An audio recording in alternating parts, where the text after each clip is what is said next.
All right. What do we have? We have a blaster. Mm-hmm. And what are you doing these days? All right. So that's actually something that I was going to ask on the stream. Mm-hmm. So I have been kind of on and off from MapleStory for the past few years. I kind of played back during the Red update. I kind of played back during the Big Bang, and even before that, I was playing, back in old MapleStory, Uh-huh. all that shit. But I have been going on and off. I've been every single time there's a major content patch, I'll come back, check out what's going on, and I saw that Awake had come out, and I decided to pick up Blaster because a few of my friends had said, oh, it's like, it's got combos, it's got like, fighting game shit, and I'm like, I'm all into that. Mm-hmm. And I decided to pick it up, and I was having a lot of fun. It's just that when I got to level 200 and I got to 5th job advancement, I was woefully unprepared because keep in mind, back when I was playing before, 200 was the cap, and getting there was the goal. Yeah. And at this point, after reaching it, I'm kind of strapped for things to do because I know there is so much content ahead of me, though I don't know what I should be aiming for. Because I think the only bossing experience that I have is really like old Zakum. Yeah, okay. That's about it. So nothing remotely accurate or representative of what's going on right now. Is that after Reboot came out, I had made a bunch of different characters to test out all the classes that they were adding. Sure. And so I have a bunch of link skills that I've gotten just passively by accident. Right. So there's quite a few characters that I have 100 plus, 140 plus, which is happy little pretty accidents helpful. in the... Yep. Okay, and they help you with baseline of link skills in Legion. Mm-hmm. So you've got like almost 2K. Mm-hmm. Okay, yeah, we can like try to keep it like one. There's gonna be some overlap between things, of course, but we can try to keep it like one topic at a time. So, would you say like just, well, mainly one of the questions in the beginning is like, if the person knows, if you have any specific goals in mind for the game. But of course, that's very difficult if you're very new because you don't even know how far those are, what is realistic, what isn't. So how do you generally play games? Like, do you just try to push for the max, or do you just do whatever is fun? And if so, what is fun for you? Like, what kind of player are you? Well, typically I like to... The gear progression is obviously the big drive of this game. And I like being able to push at least just one character all the way. Like, if I need to, get all my other characters, to a similar level just to get there, I'm fine with that. It's just the fact that I want to be laser focused on progressing this one character and getting them to the end. Sure. Getting them to the Black Mage of this game, getting them to the, what is the new boss called or whatever, like Saren, I think? Yeah, Saren the Chosen. Yeah. And Getting Darmur them there. in like 4 or 5 years is what we're working towards. Yeah. It's going to take a long time, but my goal is just to find the stepping stones on the way to that path and, get set on the right direction. Sure. To see where I'm trying to get. Just perpetual progress, level 300 at some point. My current game plan, and it's kind of jank, is that I've mostly just been logging in, doing the dailies, and logging out because I wasn't sure exactly how I should be trying to progress my account. Because once I reached level 200, the path forward kind of got hazy, is what I'm getting at. Yeah, I don't well, yeah, this is going to get into some critique of the games, but of Maple itself, but I feel like you leveled so quickly early on that you are allowed to just bypass vital information, vital functions in the game, and you're able to just turn your brain off and just, as I sometimes call it, just roll your face on your keyboard until you get to 200. And then when you do get to 200, suddenly now you're faced with, okay, but remember all those systems that you just bypassed? You have to actually... You should have been using all of them already, and now all of them have to come together and work strongly together to get your account strong enough. And then you have to suddenly start working on all of them at once because you didn't really have to before. So I think the conveyance on the way there, and kind of the corrosion of the value of the levels before 200, it seems good on its face for people coming back and are like, oh, I'm immediately 200 and I have 5th job and I can get to 202. But then past that, there's a lot of work.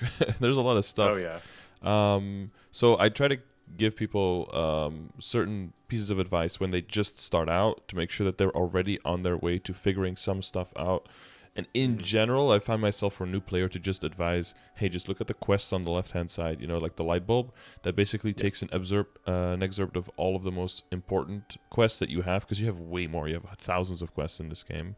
But it takes the most important ones there. And if for your first playthrough, you kind of just follow those light bulbs and you do those quests, you won't miss anything that's super important. You will do some things that you definitely don't like and that you find out later are unimportant, but that's okay on your first playthrough, right? Like, that's how you learn a game, to kind of see, like, okay, what content is there, what do I like, what do I not like, what is important, what is not important, and then from there on out, you kind of zoom in on which things do you prefer doing and which things do you think are more important for your other playthroughs and for the future. You start looking up maybe guides beforehand and be like, okay, at that point you have some kind of reference frame of like what is important, what is not important, and then you can use that as a gradient to kind of judge content that you see as like, okay, will I need this, will I not need this, will I like this, will I not like this, and yeah, there's infinite things to do, so it all comes down to balancing out what is important and is fun for you. Always do that. What is important and not so fun, do whatever is necessary, but drop it if you have to.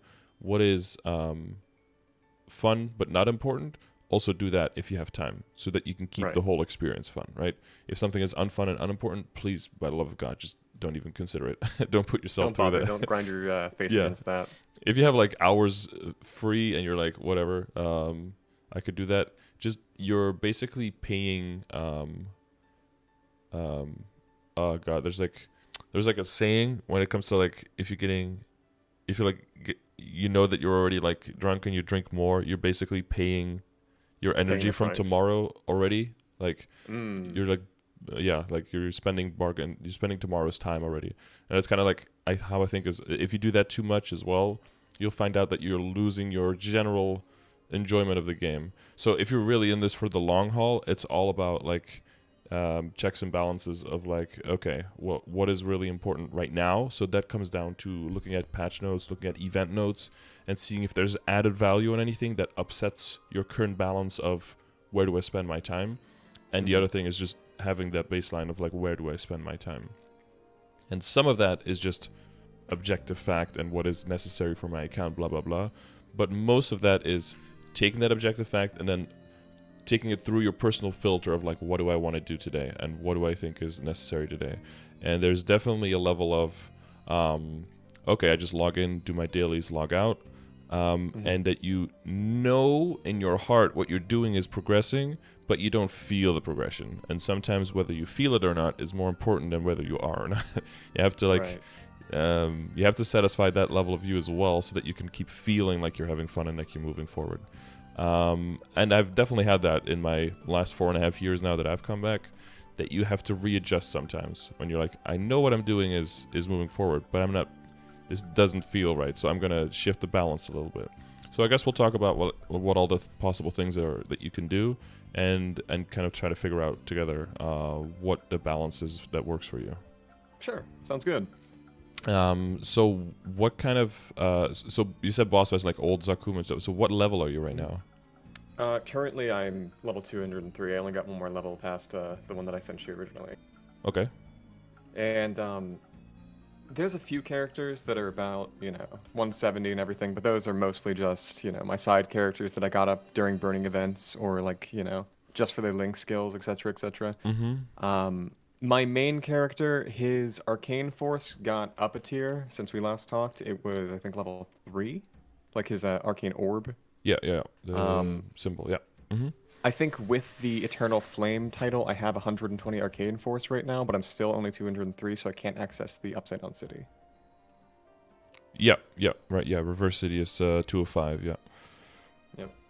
Okay, yeah.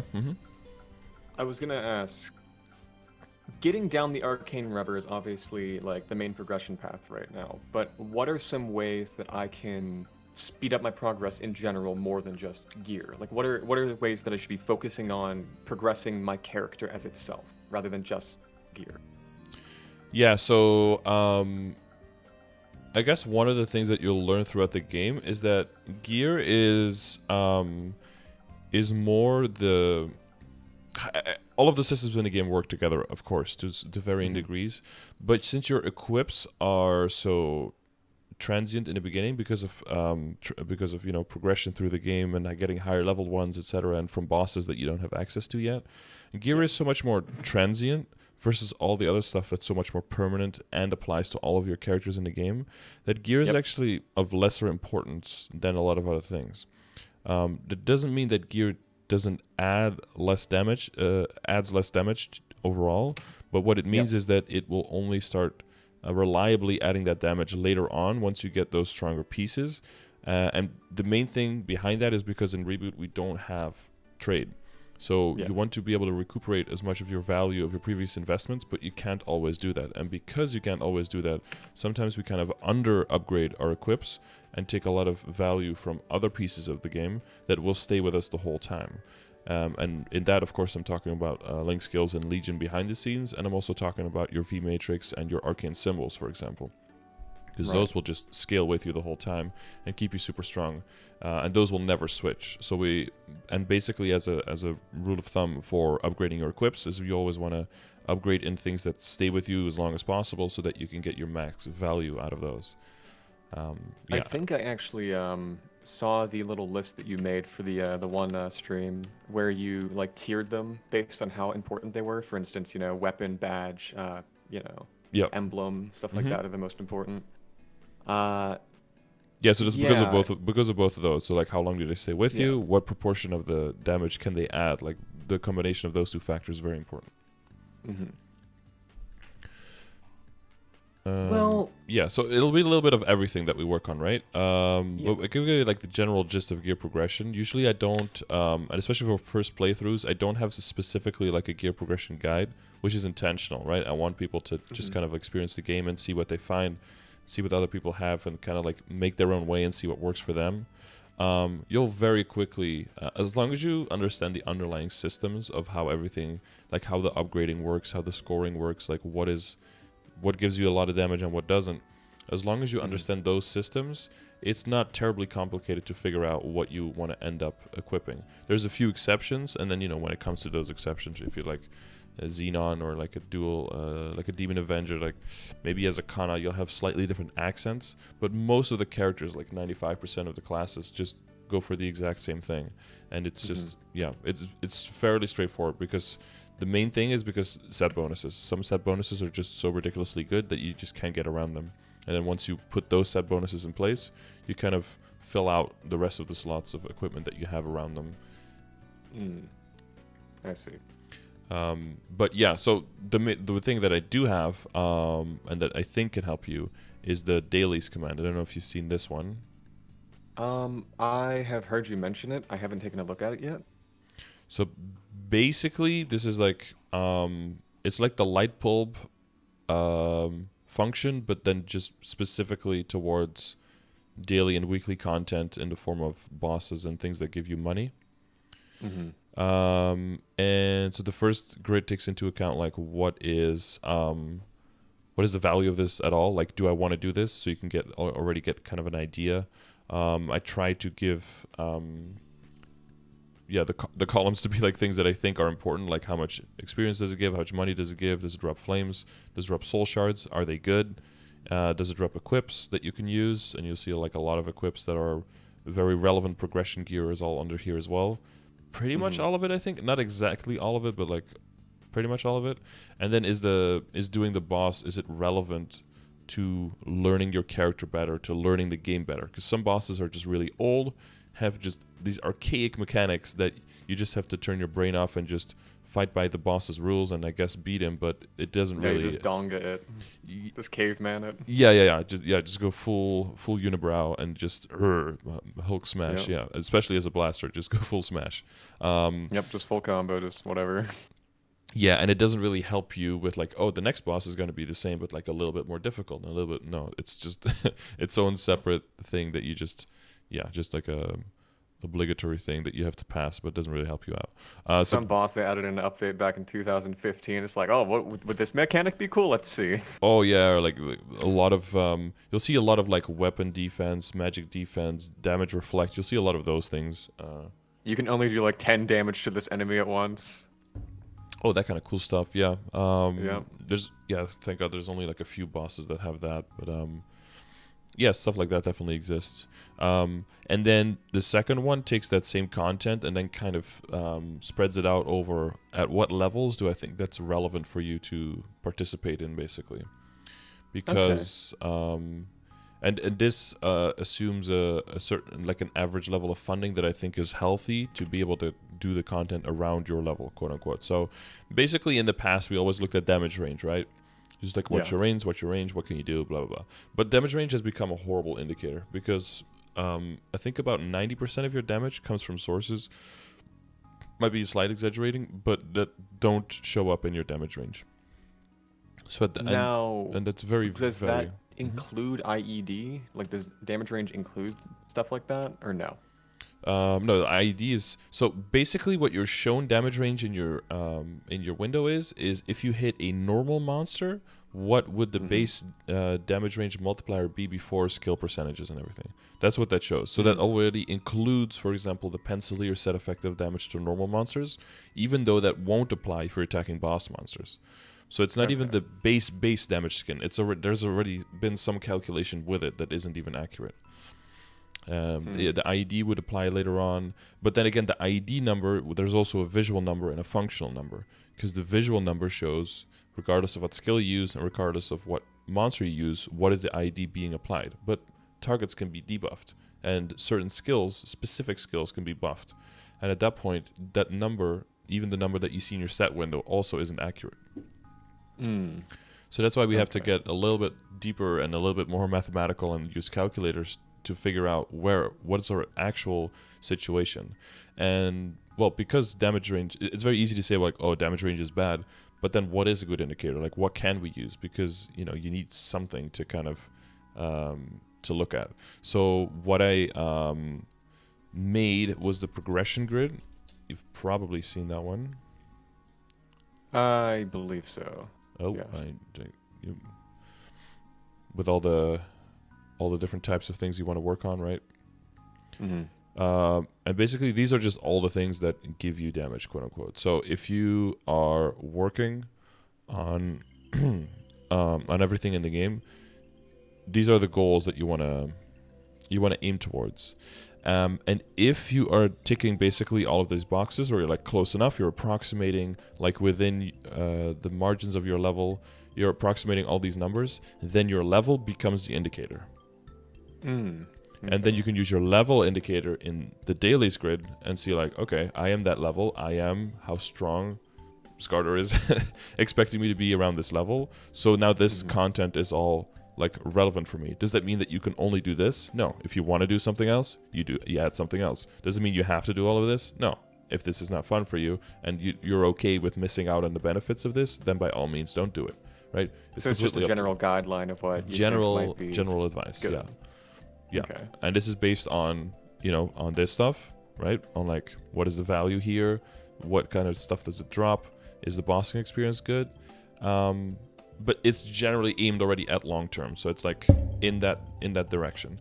And for some classes it might be a little bit too early, for some classes it might be a little bit too late, but the further you get, the closer you'll get to predictability, right? Because in the beginning you might have someone, oh, I'm a new character but I have an 8k legion. Someone at 140 with 8k legion is not actually a 140. It feels that character plays like a 170. Like, you get so much damage. Right. But the other main reason, and I talk about this in a few other videos, why the level indicator I think is the go-to, is because in Reboot we have very heavy penalties for attacking monsters that are many levels higher than you. And because of that, I think this is that should be the golden standard to say like, how strong are you? But of course, with a whole bunch of numbers behind it to empower that, because just because you get to 230 doesn't mean you can do all of that. You do have to tick a lot of the boxes. Yeah, you're not walking into all those bosses by yourself being like, yeah, I'm level 230, I got this. Yeah, and definitely some bosses do assume being in a party and not being by yourself. Definitely, yeah. Yep. That's typically the weekly bosses where you start seeing like, okay, do I need another friend for this? Do we need to duo, trio? Or the full 6-man, full squad. Yeah, squad up to get in there.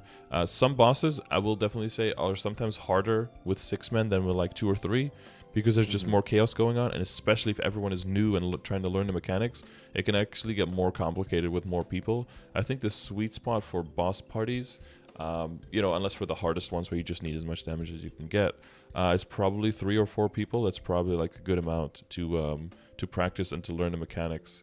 Because Now, if there's do bosses scale? No, don't scale at all. No. Gotcha. There's 0 scaling on bosses. The only thing, but I do think they scale in difficulty a little bit, because the boss always finds the targets, and the more people are in the map, the more potential targets are there every time. So if you're soloing, a boss becomes way more predictable. Once you learn their patterns, you learn the range of the attacks, you can kind of play around with the bosses. And if you have good character control, you'll see some characters with very low stats, but with very good character control, who can just outplay the boss because he becomes very predictable. But that predictability goes away once you have a full party, and you can go anywhere, you can teleport around. You also start thinking about like desync between people's clients if someone has a lot more ping than someone else, and then bosses can start acting really janky. So that's also something that's way less likely if you're soloing. So you're on a team and you're like, trying to run away from the boss's attack, and your friend like walks through you and he gets targeted and you get hit. Something like that, or the boss will just like disappear because he's trying to do 2 things at once. Because the server said it was okay for both, and then he doesn't know what to do. Sometimes he does all 2 attacks at once. Sometimes you die to something that shouldn't actually be a mechanical possibility, but it just ends up happening. Another jank, if you will. Yeah. Another big example of this is if you're mobbing and you're just soloing a map and you're using skills that push or pull monsters, it works like perfectly fine. But if someone else is just standing in the map, push and pull mechanics already don't even work properly, because it'll try to push it for your client, but another person's client might like block it or something, and sometimes you just dash through monsters instead of pushing them. Because you have that. I've actually noticed that with Ballistic Hurricane. It's like one of the dailies, people show up and they'll just break. Yeah, and they'll either like fly halfway and teleport back, or they just won't move at all. Yeah, those interactions. So that happens with bosses just the same. So that's why sometimes just going in and practicing solo, so you know what the boss is supposed to do, gives you a good baseline. But it doesn't always give you a great predictor of what the boss is actually going to end up doing when you're team fighting. It's it's just an extra layer of difficulty, just to make it a little bit more, exciting. I guess that's the next level of fucking gear progression, is getting your teammates and getting some experience with that boss to see all the jank. Yeah, to just maybe unequip an equip or 2 just to increase the difficulty level a little bit. Just full limit test Iron Man it. Yep. See how far you can go. Yeah, exactly. So for all of these things, I did include links to the Maple Wiki fandom, which I think is the most up-to-date wiki of everything. So here you can find things like the level of the boss, which is very important, right? To know your damage reduction, and the PDR, the defense, and that goes into play with the IED. This is like explained under, I think it's exclamation mark Maple Stats. If you care about the numbers and everything, and you care about having like a good baseline understanding of like how all the numbers in the game work, the Maple Stats basically, because a lot of this info is like not really found out, people have had to like test this or data mine this stuff. Basically all of this, some of this is completely unnecessary and is just like number crunching just for the hell of it. Some of it is super, super relevant, and it's very important to understand the balance. I don't know how much of a numbers person you are, but it seems like you would like to know some baseline mechanics of things. I play a lot of MMOs, so number crunching usually is just what you kind of have to get into. Like, you have to figure out drop rates, you have to figure out, damage percentages, you have to figure out sometimes, like, depending on the game, obviously scaling. You have to figure out, like, what is this weapon's specific like type of weapon attack going to do more damage to this enemy, etc., etc. So yeah, I'm fine with big numbers. I'm fine with having to break out the calculator in the fucking spreadsheet. Yeah. Okay. Yeah. So if there's anything with numbers like that, the Maple Stats will probably most likely have that, or they'll have a direct link to more detailed stuff. The wiki is actually a question that I had. Mhm. You said that the Maple fandom wiki is the most up to date because I wasn't actually sure. There seems to be stuff like, Basil Market that are really, kind of out of date at this point, or Yeah, like there just might be the old some MapleStory niche. forums. Yeah, there might be some niche things that Basil like talked about like so many years ago, and no one else has really addressed it since because it's not really that important or not like Mm. really a mainstream thing. So sometimes you'll end up on a website like that, and it might still be accurate, but it's really difficult because some sources might just be like 10, 12 years old, and it's like, does it Hmm. still work like that? I don't know. It's like, oh, Um, I remember that party quest that was moved 10 years ago. yeah, no, yeah, exactly. And you find like specifically if you're talking about like classes and skills and stuff, you'll find a lot of Ayumi love stuff. Hmm. And Ayumi, I don't know. I think they try to keep like 12 or 14 games up to date or something. So everything is always like a bit behind, and unless it It's gets hectic, I can imagine. yeah, I think so. And unless it gets corrected in the comment section and stuff, it's hard to keep everything up to date. So I like to use the MapleStory wiki. It's not 100% up to date. Sometimes I'll look up skills, and there might be like an outdated version of the skill that has been reworked since. But Hmm. luckily for me, I have most of the time around 200 people in the chat who will be like, no, that skill's wrong. There's I always going to be mean, at least one person who plays the class and who knows the numbers and knows that it's right or wrong. So what's that old adage? The best way to get an answer online is to post the wrong answer first. yeah, and then just get corrected. Yeah, it's instead Yep. of asking a question, yeah, it's the best way. Just say like, "Oh, this Hmm. is how it works," and then you'll immediately get corrected. If you ask how it works, then you just don't get any. All the experts you were trying to find before come out of the woodwork to Yeah. correct you. Well, actually. Actually. Yeah, no, Uh, that's definitely how it works sometimes. Yeah, so there's a graph in there for like level reduction base damage reduction based on level that's in there. Um, I in the progression, what was it, 2 days ago? We talked about IED. I don't know if you know exactly like how that works. I mean, from its name, I'd assume, again, just ignores enemy defense, but there's probably more numbers that go behind that, I'd imagine. Yeah, just the baseline of how it works. I mean, it gets explained. It gets explained here as well under Maple Stats, but the problem is that you have to have like decent understanding in like mathematics to see what it means. I usually just explain it in words like final damage, for example, right? It's like, oh, this Yeah. is how final damage works. But if you look at this doesn't intuitively make you understand what it means, right? So Yeah. like now I understand what the number is, but so basically what final damage is like all the sources of final damage are multiplicative with each other. You have I like the 10% and little 10%. face in the middle, the X with the ellipses. Wait, X with the. Oh yeah, it's like I'm dead. It's like, oh my god, I'm gonna stop counting. That's Oh, how I here's feel trying to read this. yeah. But basically what this means is like, oh, it's all multiplicative with each other. So if you have 10% Okay. final damage, your total damage goes from 100 to 110. If you have another 10%, it multiplies the 110%, not the 100. So it goes plus 11%, so you go to 121. That's essentially what it means. So the Okay, more okay. sources, the more individual sources you have, no matter how small they are, the more impressive it is because there's more Right. small individual sources stacking together. When it comes to Or IE, multipliers. yeah, just the more multipliers, the better because it multiplies everything. When it Mm. comes to IED, it works the other way around. And basically, the visual representation of IED is you have two people standing apart from each other. There's you on one side, there's the boss monster on the other side. The boss monster has a certain amount of PDR, which is basically the distance between you and the boss. And Hmm. the line of IED you get is the percentage of the distance you get to cover of how far away you are. Mm.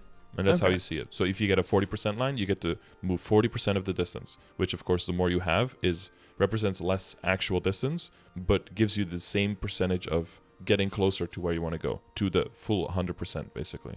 So Now, in how that would you visualize the like visual versus like what is it like theoretical? I guess is the other term maybe. yeah, I call it visual and functional. I don't know. That's just what I Okay. came up with. I don't know if that's the gold standard, but I have um, I have no idea. so, well, there's a Whatever. ID calculator that we have that basically just Mm-hmm. does those base maths for you, where you can just Mm-hmm. plunge all of the sources. You can just, scoot them all in, and it says what your actual functional ID is up top. Now, why is there a difference? What causes the disconnect? Yeah, so the game tries to predict like the game tries to give you the number regardless of which skill you use and regardless of which target you use. Which that's the only one that the game sees as this is 100% up, and that's technically correct. But if you use like 4 different skills and all 4 of them are boosted by plus 20%, nowhere are all of your skills boosted, but all of your skills are individually boosted. So functionally, you always have the 20%. But the game won't see it as you always having that, because there might be one first job skill or something that you don't actually use, and when you use that one, the number doesn't apply, and then the stats will have been wrong. Right. We don't, with the matrix and everything, typically we don't boost first and second job skills. So for those, it doesn't apply. So it always has to go to like the lowest common denominator kind of thing. And then when it comes to boss debuffs, like the game doesn't know who you're going to hit before you hit it. So it can't give you that number yet. But if you're bossing and the debuff has 100% uptime, you're always going to have it applied. So yeah, we do want to take that extra step to be able to predict what is the actual IED on contact with the target. So what you're saying is that the game is trying to do its best. Yeah, it's doing its best to approximate, but I think like a full overhaul of your stat window, of our stat window, like from the game's point of view, is probably going to be necessary so that we have a better predictor in there. Like, why is your total drop rate and total meso-obtain percentage not in there, for example? Like, right. That would be very, very useful in my opinion. But what do we have instead? Like, we have our defense in there. It's like, yeah, I don't know, man. Thank God we finally got rid of avoidability in there, but because that stat is like completely out the window. It used to matter. It used to matter, yeah, but they got rid of avoidability completely. Now it's just built into the attacks and everything. So, actually, something you mentioned that I wanted to focus on a little bit, because this is something that I have. It's something that I've been collecting node stones for, but I haven't touched. Is the V matrix. Yeah. That's something I wanted to touch on because I have no idea what to do with that. I have yeah, no idea there's what a lot. That is. I have no idea what to put into that. There's a lot there. Just want to make sure that we like kind of as far as we can, that we kind of like round. Fuck, what am I trying to say? I'm like thinking in Dutch for a second. I'm ESLing super hard right now. That we kind of finish subjects before we move on to the next one as much as possible. Like I said before, like there's going to be overlap, just to make sure like the whole dailies thing, that all makes sense as like a general guideline of like at least so you don't miss out on the most important things. Yeah. Cool. Because I'm getting the vibe that you're okay with like just getting the general information and knowing where to find it, and then you'll kind of like figure it out on your own. Oh no, that's the only reason I'm just making sure that I'm making sure that I get the sources of the information, so I don't have to bog down your time, just asking the same questions that you've heard a million times. Yeah, exactly. I'm okay with just hearing the links and being like, okay, I can look into this. Okay, no, I'm just trying to clarify, make sure that that's what, because people need various levels of input to be able to process things. So, okay, so that's fine. We can close that then. Not trying to rush you along. Don't worry. No problem. We'll like revisit the game stages one more and more as we get through all of these things, basically. Sounds good. We can kind of use this as a guideline, I guess, because since these are the important metrics, it's important to to score well and understand all of these, I guess. So IED already makes sense, right? We went through that one. Yep. Functional damage, so that's also something that also comes up in Maple stats. Basically, when you're just attacking normal monsters, it's your damage bonus that applies when you're hitting monsters, and then when you're hitting bosses, both of them apply, and they just get thrown into the same pile. So that's important to know for like quote unquote for like diminishing returns, right? If you already have like 1,000 there, then adding some more there is probably not going to be as important as adding some like critical damage or like a massive amount of range, for example. Right. So that's important to know for like intuitively. But so that's why also this balance exists of like what number are you looking for there, around there at least, to make sure that you're kind of like within the boundaries of how strong you want to be. This 470 plus can be a little bit deceiving because typically classes that are very burst heavy, right? When you have a bunch of skills with like longer cooldowns and you could just squish everything together in a short amount of time. Those classes could go like 800, 900, maybe even 1,000%. But off burst, they might they will probably still be around these numbers. They will be around like 500 or something. That makes sense. So, yeah, when you're trying to optimize, and this circles back into the ID calculator as well, one of the main reasons that you want to have this number is because of the WSE optimizer. So that stands for weapon, secondary, and emblem.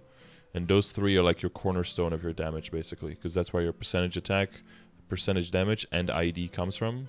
And this one of course, is like invisible damage, but very, very important for bosses. Because, like I said, like, depending on how much PDR the boss has, that's how far it is away from you. So you need a lot of ID to get to it. And the harder the boss, the more PDR, so the more sources you need to even get to the boss. And like you said, it is armor pen, so the more armor the boss has, the more pen you need. Otherwise, none of your damage goes through. But if you have too much, you have full pen, then you have then it cuts into your damage too much. So there's like an optimization there.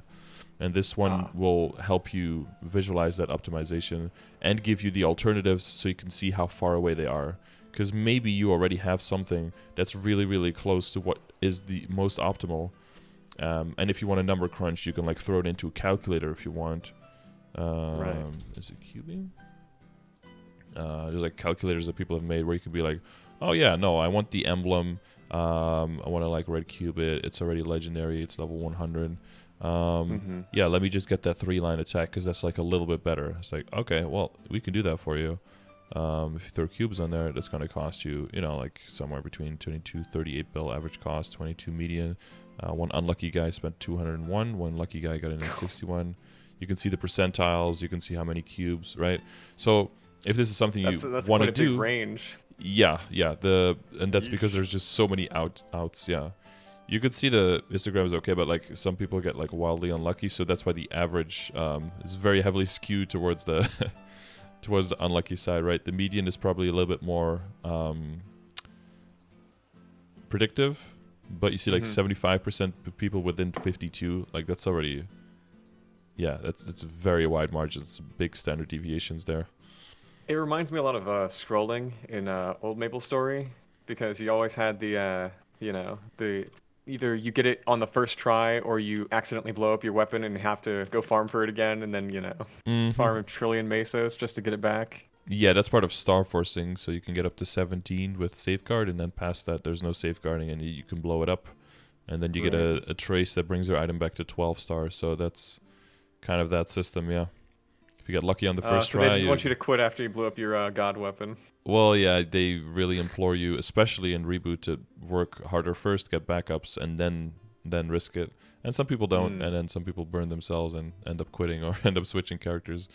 But the people that don't and that come in with a game plan and that have like the general functionality of the system down and like its merits and its pitfalls, then those people can use the system to their advantage and move on. See, when cubes were first added way back I remember looking into them and I was like, yeah, that's probably just a money sink. And so I never bothered to learn what they actually did. And then when I came back, I was like, oh god, I actually have to see what this is because everybody's talking about them. And I looked into it, and it's just RNG, and I'm like, it's whatever. It's like farming for a boss weapon, getting a different stat on it. Yeah, you remember that back in the day, like your if you looked at your stat window, it was like 1,000 something base, or well, even lower than that, right? You're probably like at 600 or 700, and then the plus behind it was like a small number that just added a bit, right? It was like 80. It's like, oh man, I got that 20 int robe. Yeah, like well, that was insane. Like 20 on a single that was item like was you crazy. got like 3 10% or something like that. Yeah, that would be like 15. Or all 60% still work would be 20. Yeah. Which was crazy, like 10 out of 10, 60%. But now even like with your very limited upgrading already, right? You have like plus 2.3k there, which is already double those base. People in, like for comparison, people in non-reboot who are like really strong, I think they can scale up to 90,000 stat. Jeez. And in reboot, people are like approaching 60,000. Now, why is there that gap? Like, why is there a difference in the stat? Is it just like how much money they can put into like cubing or scrolling their gear or whatever? Yeah, it's just everything coming together, and it's the combination. All of it is multiplicative, so it just goes crazy. And then the main difference is that non-reboot has the bonus potential, which we don't have. So that's on one hand, it's like, oh no, less damage. On the other hand, it's like another system of upgrading that we don't have to engage with at all. So I'm kind of okay with it. I think we have enough. Right. And the other thing is scrolling is just not a thing at all for us as well. So the combination of scrolling and bonus potential together adds an insane amount of extra stat. Right. Yeah, I haven't touched non-reboot in such a long time. I think I probably still have all the old gear from like 2008 on there. Mm-hmm. Yeah, it's probably it would be like starting completely new anyway. Yep, it'd be a completely different game at this point. True. So main stat is on here because so for you that would be what was it, 3.3k, right? If someone asks you stat, right? Just around. Let me just press that button real quick. That's like a big indicator that people want to use these days as a placeholder. But again, like of course this one has that one also has its own problems, right? A single one of these indicators has its own problems. That's why the combination, and I think if everything is in place, using the level instead is a way better indicator. With stat, for example, you can see that someone very early on who doesn't really work on, so the things that give you stat would be Star Force mainly and your potentials, right? Someone who doesn't work on their Star Force and their potentials but works on all these other things instead, they could be like, oh, I have 3,000 stat and I killed Lotus, like, and then some people will assume like, oh my god, that guy's a god, because they remember when they had 3k stat, all of their other numbers were like completely shit.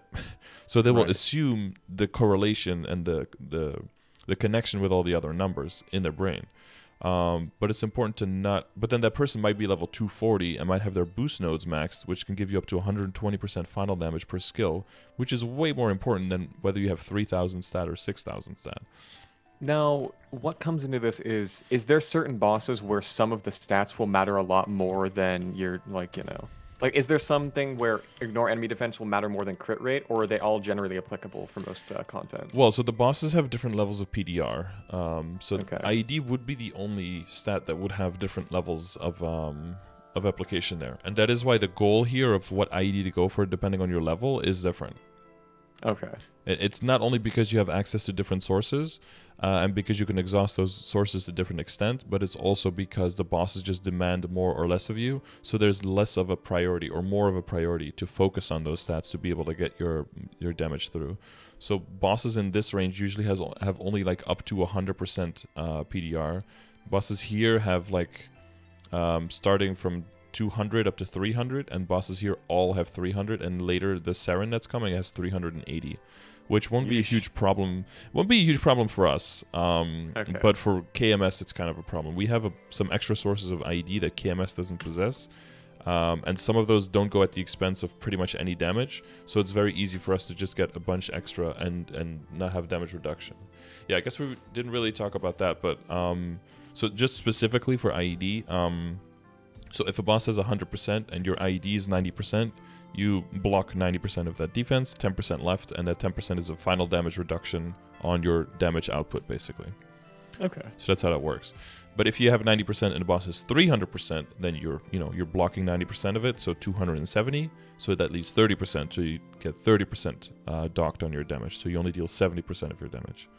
Math. So the higher the PDR of the bosses, the more effective the IED is.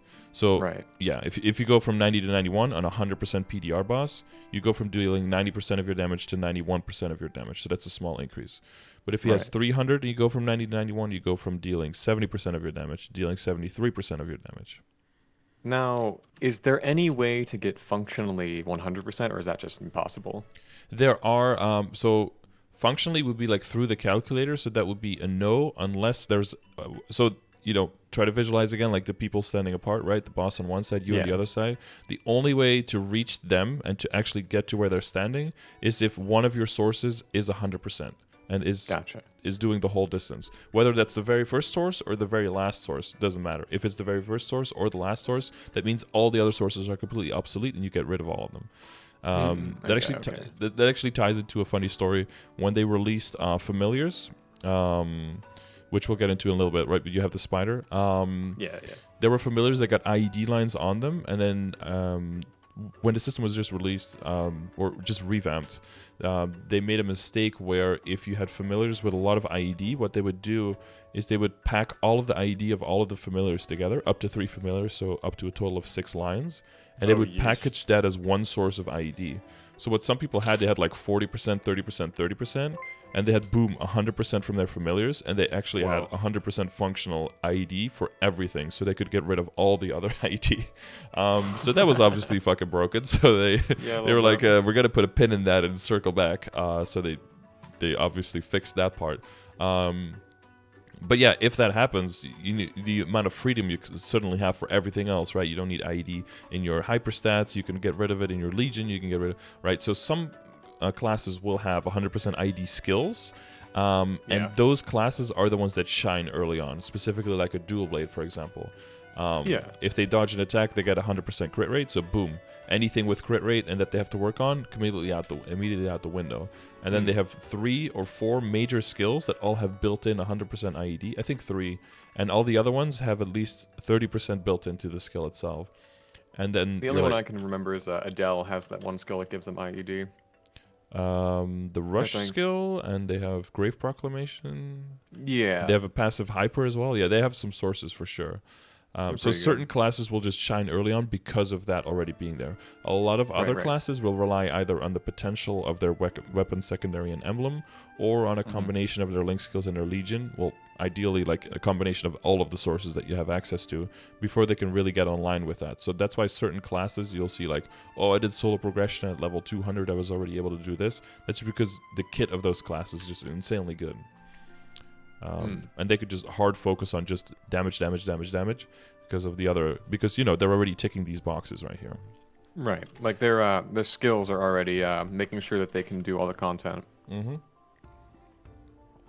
Exactly, the So skills are countering the boss, not the inherent passive buffs of the skills are countering the boss, not necessarily their build up of their account.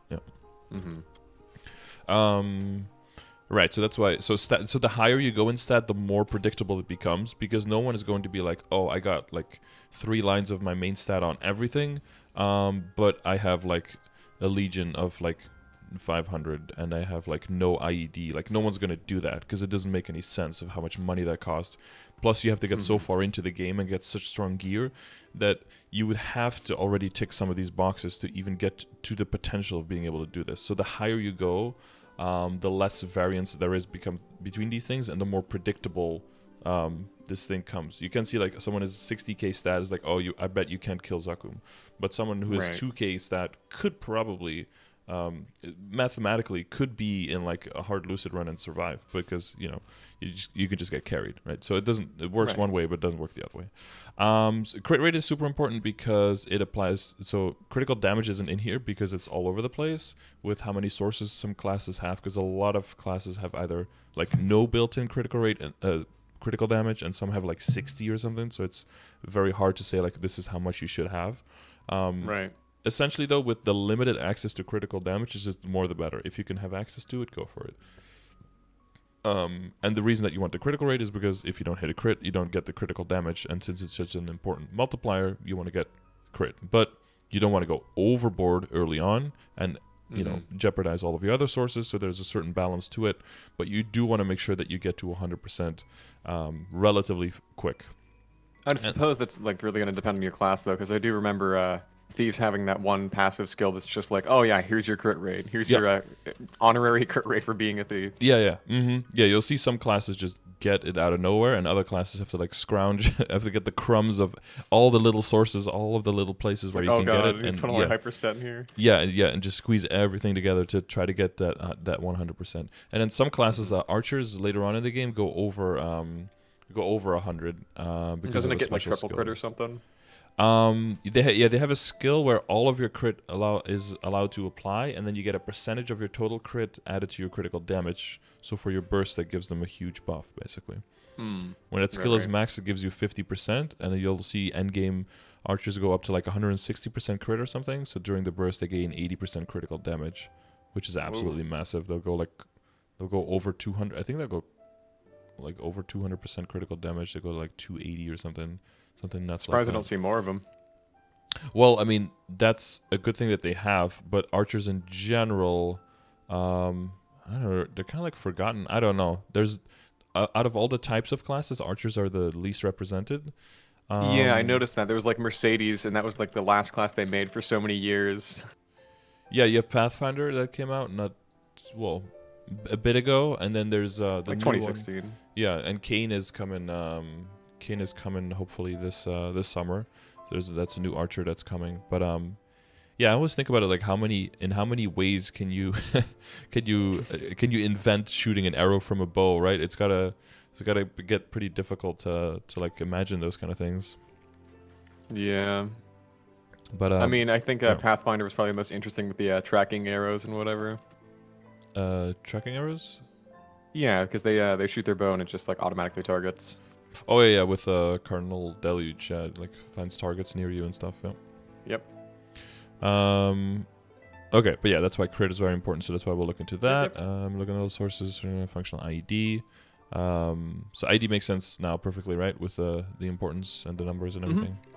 Yeah. So Legion level is here as a general indicator. It's not as like you have to work on Legion, but basically when you get to certain points, working on the other characters in your account will just make you stronger than working directly on your character will. So you can choose to be like, okay, I just love my character, I want to hardcore grind it, and I'm just going to get as many levels as possible. That's totally up to you. And then now there's an event where low-level characters can gain a lot of levels. Boom, I'm going to switch over and go 100 to 0 from 0 to 100. Whatever works for you, right? Whatever doesn't burn you out. Yeah. For some people, it'd be like, oh my god, I just worked on Legion for 3 months. Now now I feel like quitting because I either lost my connection to my main character or like this is boring as fuck. So what works for me is just a healthy balance between the two. And I've got some links for that. I've got like ! Legion explains a bunch of stuff on the basics of Legion, and also there's like a Legion leveling guide on like how can you easily get a bunch of levels. I think you mentioned in the previous streams how you get to get them to 100, just do your daily Zakuums, get some flames from that, get some mesos, some equips, etc., etc.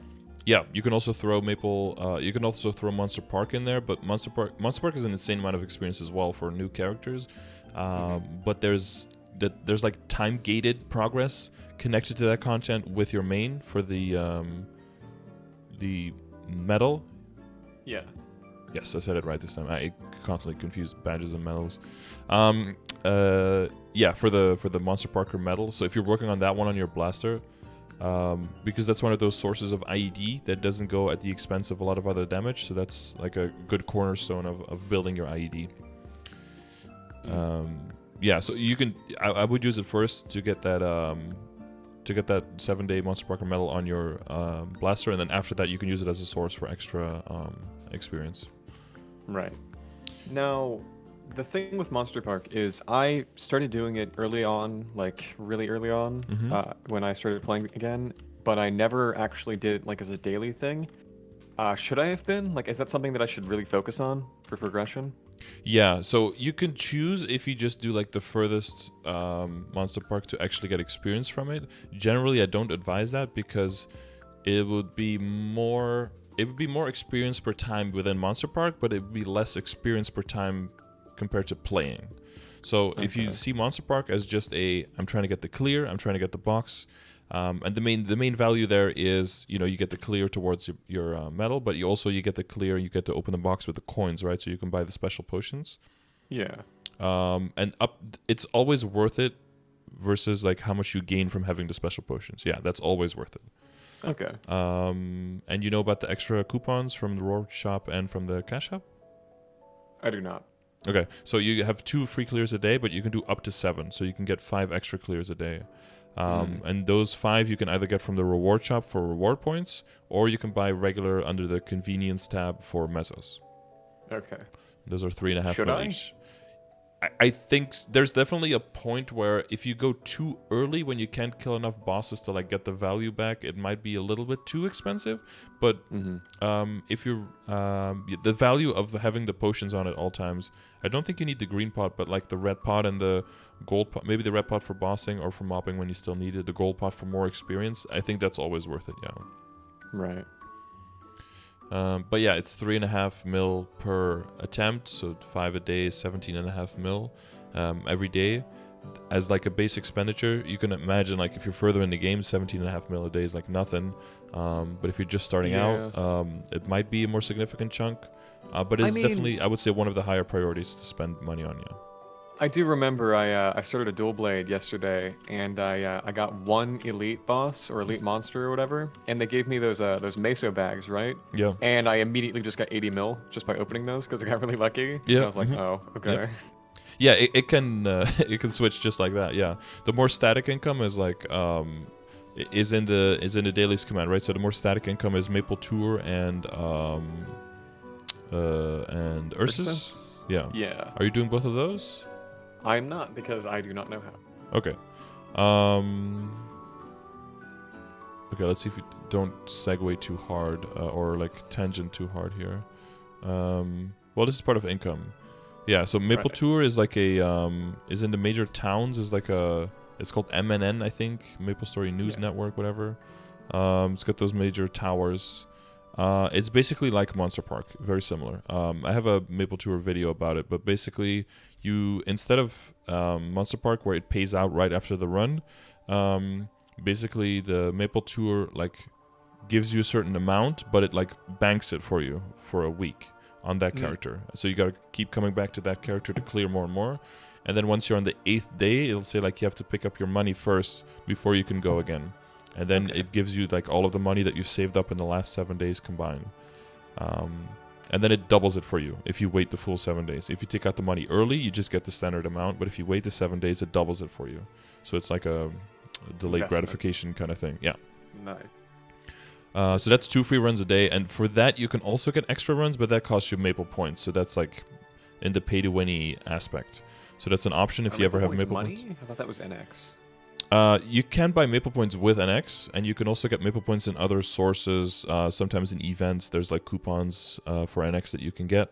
And there's a system in non-reboot like where you can sell items for Maple points and like trade them, sell mesos for Maple points and buy Maple points with mesos. Like there's an exchange for that. But mostly it's just for a reboot. It's mostly from events. But if you wanted to, you could go on your non-reboot account and charge NX with the NX buy Maple points and then spend them on reboot if you wanted to. So it's like an option. But in general, that's just 2 free runs a day. So every week, 14 runs, and then that's a stack of money. And then Ursus is, I have a command for that as well. I have a command for everything. !Ursus. I run like with people from the chat every day because Ursus is like an 18-man raid boss. And sometimes people get very laggy if everyone just goes in and goes ham. And then if you get laggy and you don't deal enough damage and you don't load in properly, sometimes the fight is already over before you get in there, and then you don't get anything, which is kind of, you know. Is the money you get based on your damage? It's based on a lot of things, but yeah, it's based on your damage. Yeah, the money you get is based on your rank and your level, and your rank is based on partially on how much damage you do. Yeah. Okay. Yeah, makes sense. It's also based on some other stuff, like you can rescue people if they die. You can res them by holding like NPC chat, and if you dodge all the attacks, you get some more points as well. If you do the final hit, you get more points, that kind of stuff. Sometimes people get thrown into the air, and if you catch them, there'll be like arrows around them where they're going to land, and if you stand in the right spot and you grab them, then you get points for that. You get a lot of points for a grab, actually. But yeah, that's sometimes not always possible, right? Especially if you're running with randos, the boss run can be very short, and sometimes she doesn't even get to perform that attack. So, and there's 17 people jumping around trying to catch that person, so you have to fight everyone to get the catch. This is the obvious question: is there a way to farm the rank points so you can get more money, or no? Well, so the main thing that you just want to do is get at least 1 billion damage in the run. And then as long as the run clears, you'll get an S rank, and then that's basically like the gold standard for that's the amount of money you get. And you can run that boss 3 times a day, but there's a certain period in the day where it gives you double the money, the golden time. So that's I've seen the little pop-up where it says, "Oh, I'll give you double money." Exactly. So we always run with the guild during the golden time, but as long as you run during that time and you do your 3 runs a day on your highest level character, and you do your 2 Maple 2 runs on your highest level character, then that's like a very good base income to work with. Now, is there alternative sources that I should be looking into as well, or no? All the alternative sources is selling the boss crystals. So that like goes into this, right? Crystal value here, and you can sell 40 of these per character per per week. Wait, 40? No, 60, right? Wait, am I high? Wait, how can I not remember how many it is right now? God damn it. I think it's 60. Why did I say 40? No, it's pretty sure it's 60.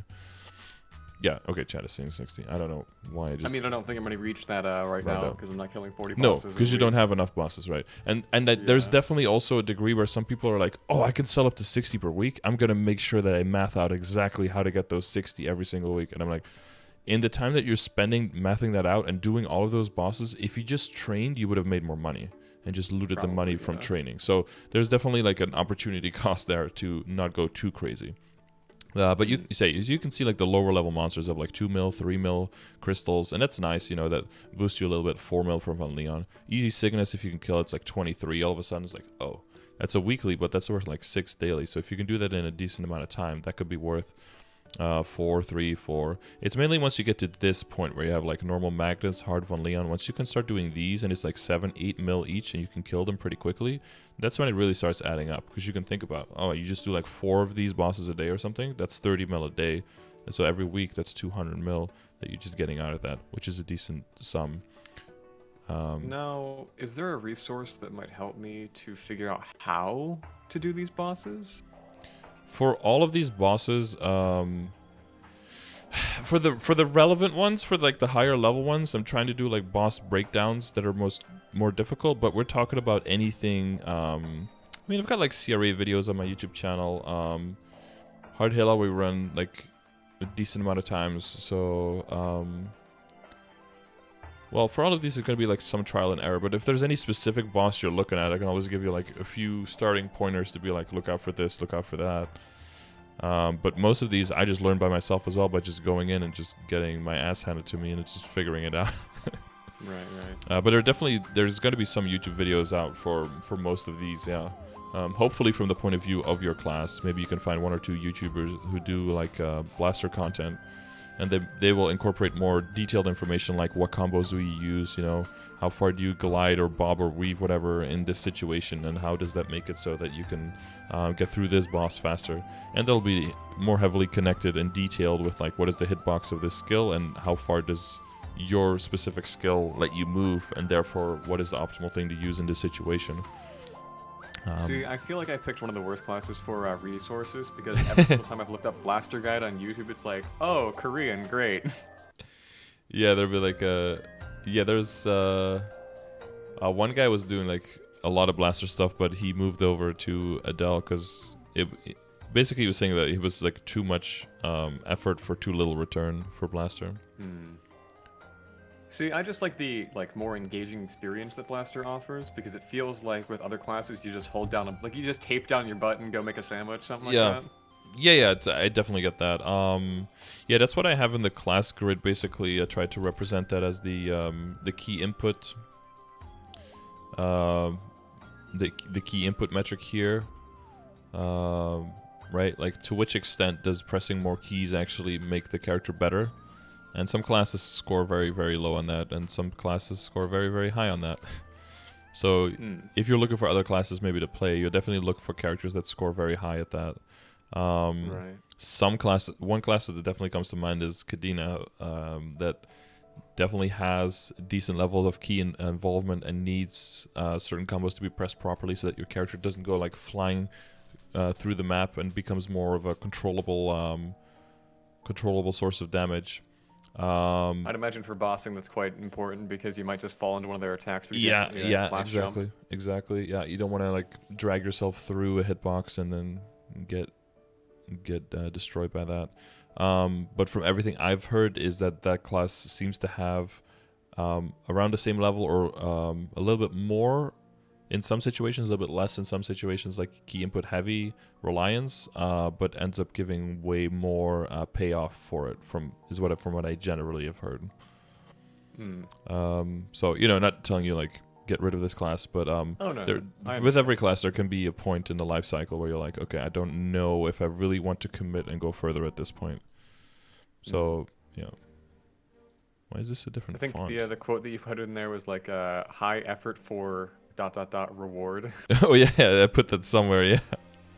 Yeah, that was basically on the giving of like a 250 plus blaster who was talking about that, and who was very, very have questioning, like, do you push forward here? Because there is definitely a lot of time that you invest into a character, so there is definitely some sunk cost, not necessarily fallacious sunk cost, but there is sunk cost of like, and you know, because there is time limit on things like the arcane symbols, right? That's a huge factor of, do you stay with a character, do you move on, kind of thing.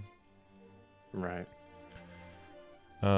Yeah, so Legion level, we were talking about Legion level somehow. That's very important for access to your grid. Stop me if I'm like going over something and you feel like you have more questions there, by the way. Oh no, we're just going through the list of the things that you said were most important. I think that's fine. Yeah. So for Legion, so quick pointer, so level up, like a rank up at every 500. Every 500, that gives you access to more characters that you can put in. Every rank up after a multiple of 2,500 gives you access to 5 more characters instead of 1. So like 2.5 to 3K, 5 to 5.5, and 7.5 to 8K.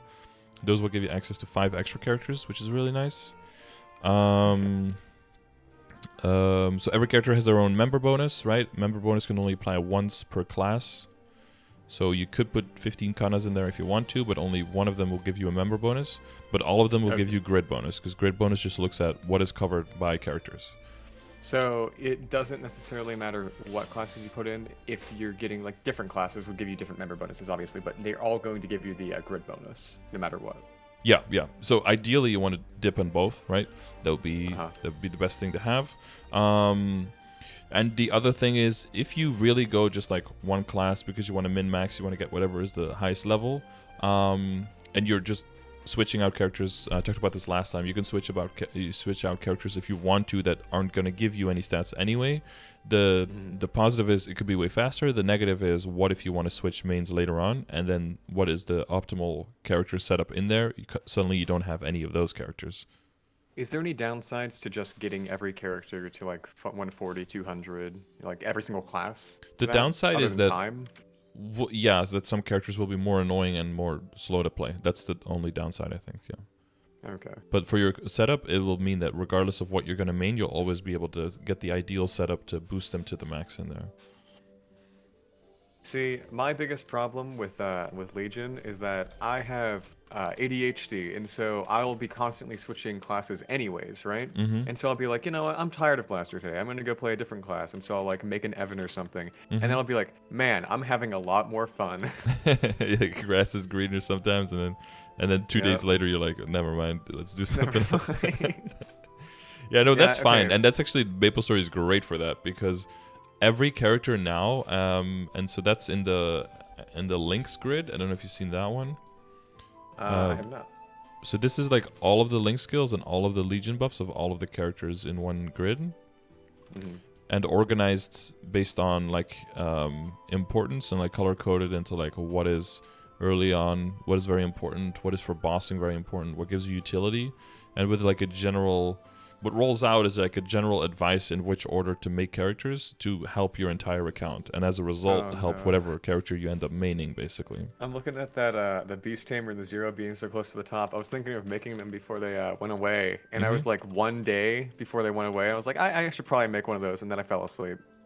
Oh no, so you don't have them? I don't have them now. Well, hopefully they come back this summer, I guess. One of these days, maybe. Yeah. Them sleep, them circadian rhythm getting in the way. Yep. Yeah, they're pretty high up there. Zero as a baseline of giving you more experience, which, you know, of course, the more of those sources, better the training. Beast Tamer is quite high up there because the combination, both they give like IED in the Legion and boss damage and crit rate. And crit rate is very important, like we already said, right? You want your critical damage to apply, so for that you need 100% crit rate, so that's why they're very high as well. Now, a question I feel is important to ask. So for Bowmaster and Marksman and all the other like Explorer classes, right? Do you need 2 of those to get both bonuses? Like, do you need a Bowmaster and a Marksman? Because you can switch classes at 4th job. Yeah, you need three of for all of them you need three now, right? There's three for Yeah. each, and you need all of them to level 2 to get to level 6 to get the max effect if you want to, and it has to be separate ones. Yeah, the reason it works is it's kind of the same way as that you cannot get the same member bonus twice in Legion. That in the same way you also cannot get the same link skill bonus from the same class twice on one character. Even though there are different characters giving the same link skill bonus, there's also different characters giving the same quote-unquote grid bonus. But just because it's the same amount doesn't mean that it's the same bonus. Does that make sense? Now with explorers, if you switched class, would that like change their bonuses and their buffs? I think all of the explorers have the same amount of bonus, but it would be the different one. It would the way you can think of it is like that the Bowmaster link is like Archer 1, for example, and then the Pathfinder link is Archer 2. So those are the same amount of stat, but you have to have a 1, a 2, and a 3 linked to one character to get the max bonus there. If you have a 1 or 2, you won't be able to link another 2. Like if you try to click the link, it won't work. I could show you here because I have like 3 ice lightnings or something. If you click one of the ice lightnings, like this one, for example, if I click this one, boom, these other 2 become unclickable because these are also ice lightning skills. Okay. And one of these is a fire poison and one of these is a bishop, so I can still click those. Couldn't tell you which one because one is called number 20 and one is called number 25, so I have no idea which one. I think the bishop is 20, but I'm not sure. Yeah. Yeah, I tried to come up with funny names for all my alts so I could be like, oh yeah, it's that one. That's what I was doing that day. Yeah, no, when I made that class. That's great. I wish I did that many years ago. Because now, if there's a cash up transfer, it's like, where would you want to move this character, this item? It's like, oh, I want to move it from Doze Mule 12 to Doze Mule 27, I think. I have to write everything down beforehand because there's no way of telling what character is what. I mean, I like this guy's name that's right next to me in game. His name's Arc Banana. Nice, yeah. Banana always a good base for a name. Maybe he has one for every single class, and that's his name. Just banana something. Yeah, or a different fruit for all of them, like the name and then a different fruit or something. Yeah, but having some kind of prefix or suffix also makes you way more recognizable in game, which is useful, especially because you can add people to your buddy list, and your buddy list is account wide now, or you can add people as a buddy, as an account wide buddy. But your extension of your buddy list only works on one character. So you can have like 200 buddy lists on one character that still has space and be on another character, but not be able to add people because you only have 50, and you'll be at like 103 friends out of 50. And then you have to tell them to add another character, and then you get the friendship request on the character that you're on, and you go to 104 out of 50, for example. I see. It's great. But so obviously don't. It's okay. I don't have any. That's good. Yeah, I don't really use the buddy list either. I'm always looking at my Twitch chat, and that's like my main source of connecting with people. I already have way too many people in there, let alone have like an active buddy list. I wouldn't be able to manage all that. Yeah, I've mostly been connecting with people on Discord. Discord is huge now, yeah, for sure. Like Twitch, Discord, and then through Reddit, a lot of people connect as well. So like if you're looking for other characters to make, like this list will kind of show like which ones have value and what value they have. So if you make any of those, basically every character will have some value, but there's still some that are a little bit lower value than others. There's some that give you like pure dex, and they're like not like scaled because it's like percentage based. It's like a plus 10 dex to your character or something like that. These here, yeah, that's in the flat stats here. That's the red area. So if you're maining a dex character, you're maining a strength character, so you can see there's quite some that give strength. There's like 80 here, 80 here. If you get all of these, 1, 2, 3, 4, 5, 6, 7, 8 of them, if you all get them to where they give 80, that's 640 strength right there. Yep. It's quite a lot. Does definitely add up. Pretty decent. Yeah. So this is general order, and then, if you're ever wondering, if you ever stumble across a class that's just really horrible and you can't get through it, then just wait until there's like a burn, mega burn, terra burn, and then just use that for that instead. I always say like the value for burning events is like a combination of, is the character useful for your account, and do you hate training it or not?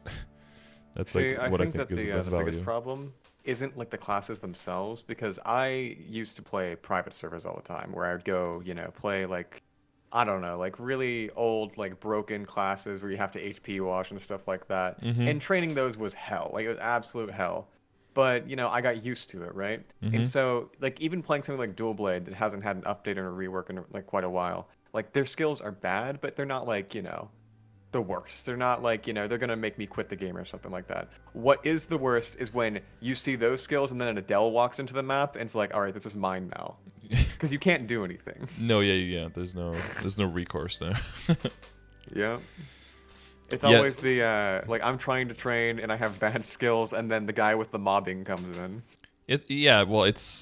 Basically I think what you're describing is kind of it's the contrast, right? Something in a moment can be fine, but unless you're either confronting yourself or you're being confronted with the contrast of how good it could be, then it can feel bad. But as long as you stay in the moment, then it's always like it's definitely bearable, especially if you played like before 2010, like or before 2008. Like it's like heaven. It's like smooth as butter to level, like regardless of what character, regardless of your funding, like it's so much faster, like in every single conceivable way. You're on Gold Beach, you can get a Runamite, and you're like, oh, yes, I'm leveling 5 times. Yeah, for sure. I mean, that's not. I don't think that works anymore like that. But does it not? I don't think no. So those areas are now theme dungeons. So the monsters there all scale to your level. And I don't think runes spawn there anymore as a result. Ah, I see. Yep. And because they scale to your level, everyone gets their own buffs. So you can't get a Kana in there to Kishin for you because the Kana will just get more spawns for them, but you won't get any more monsters for you. Gotcha. So you could use a totem if you want to, but. Speaking of totems, how do you, like, what is that? Yeah, like, that's just I was gonna say, like, I don't know if totems are new to you as well. There's a lot of stuff that's new to me. Like, keep in mind, I've been playing on and off, and so like I will get bits and pieces of new content. Like I'll check the patch notes once in like 2 years, and I'll be like, oh, that's cool. And then it's like only ever major patches. Like I know what classes are being added, and I know like if they do a massive system overhaul, and that's about it. Yeah, I don't know the nitty gritty. So that's Wild Totems. I have a video about that. Basically, you buy them with your reward points. So you want to maximize your reward points to be able to purchase those. And I would say it's definitely a higher priority of purchasing than the Monster Park things, for example. Because you have the alternative of buying the Monster Park coupons with Mezzos. You want to do that if it jeopardizes the amount of totems that you can buy. Totems is basically, you put it in the map, it stays there for 2 minutes, and it gives you the extra bonus spawn as if you have Kishin on the map. Yeah, there's an item like that in Terraria where it just spawns more enemies. It's the Water Flame Candle. Yeah, this one works for... So this one, as soon as you activate it, it's an equip. You have to equip it, then you get the skill. You activate the skill, it puts down the totem, it gives the map effect, and then you have that item for 2 hours. So that's why people are... Yeah, some people are very unhappy with that it locks you in for 2 hours at all times. That's why a lot of people play Kana, because it's more variable, right? You can just play when you want, and you don't have to sit there for 2 hours, and if you crash or lose your map, all of that stuff that comes with. And then you have a totem, then you have that pressure, like, oh shit, I have an hour and a half left, like I have to find somewhere to use it. There's pros and cons to that for sure. You can buy up to 15 per month from the reward shop, and today's the first of the month, so it'll be freshly restocked. And you can get 2 extra ones from the daily gifts as well on, I don't know which days, but now for Kana, wouldn't you have to make an alternative account for that? If you want to give if you want to Kishin yourself on your main account, you would have to make an alternate account and have a second computer. But what a lot of people do as well is they just have a Kana on their account that they use to train once they run out of totems, or they just can't buy any anymore. They just play on the Kana instead and get very good rates, and then use that money to fund the other characters on their account. Weird question. Could you log in on Steam and the official launcher to do that? To log on 2 different accounts at the same time? Yeah. On the same computer? Use the, no, that wouldn't. The Steam launcher? No, that wouldn't work. No. Oh. Okay. And any kind of way that I'm aware of logging in and actually running 2 MapleStories on one computer would be. I don't think there's any way to do that legitimately that wouldn't get seen as like a like VMware and all of that stuff. Like that's all against the terms of service, so that's not doable. Yeah. The one thing you could do is like run 2 accounts on 2 different computers, and then have like that you both own, right? And then have like like remote access in some way to the computer that's somewhere else in your house, and then control that from your computer. But then the actual client wouldn't be running on your computer. It's just to a laptop or something. Yeah, exactly. A Kana laptop. Yeah, and as long as you own both of those accounts, like that's fine. Yeah. I mean, you should own your accounts anyways, because that's your progression. That's how you progress. Yeah, exactly. Yeah, so if people say Kana Mule, that would technically be like if it's on another account to Kishin themselves, and if people say Kana Farmer, that's the one that farms them all the income. That's on the same account, and that's the one that brings the money back to your other characters, basically. So that's what that distinction is. Do you think that's worth it, like more than the totems? Like, is the totem more of a time sink than the Kana is? I wouldn't say more. I think it's like additional. Like it's not either or. I think it's not one over the other. It's like both together. Like if you have enough time to finish all your totems in like the first 2 weeks, and then the last 2 weeks you have no way of like spawning boosting your spawn anymore. Then having a Kana there to fill up that gap and make like really good rates for those last 2 weeks as well. I think that could be worth it if that's something you enjoy. And those are gains that you want to make, then I think that's definitely doable. Definitely. Here's an interesting question. Yeah.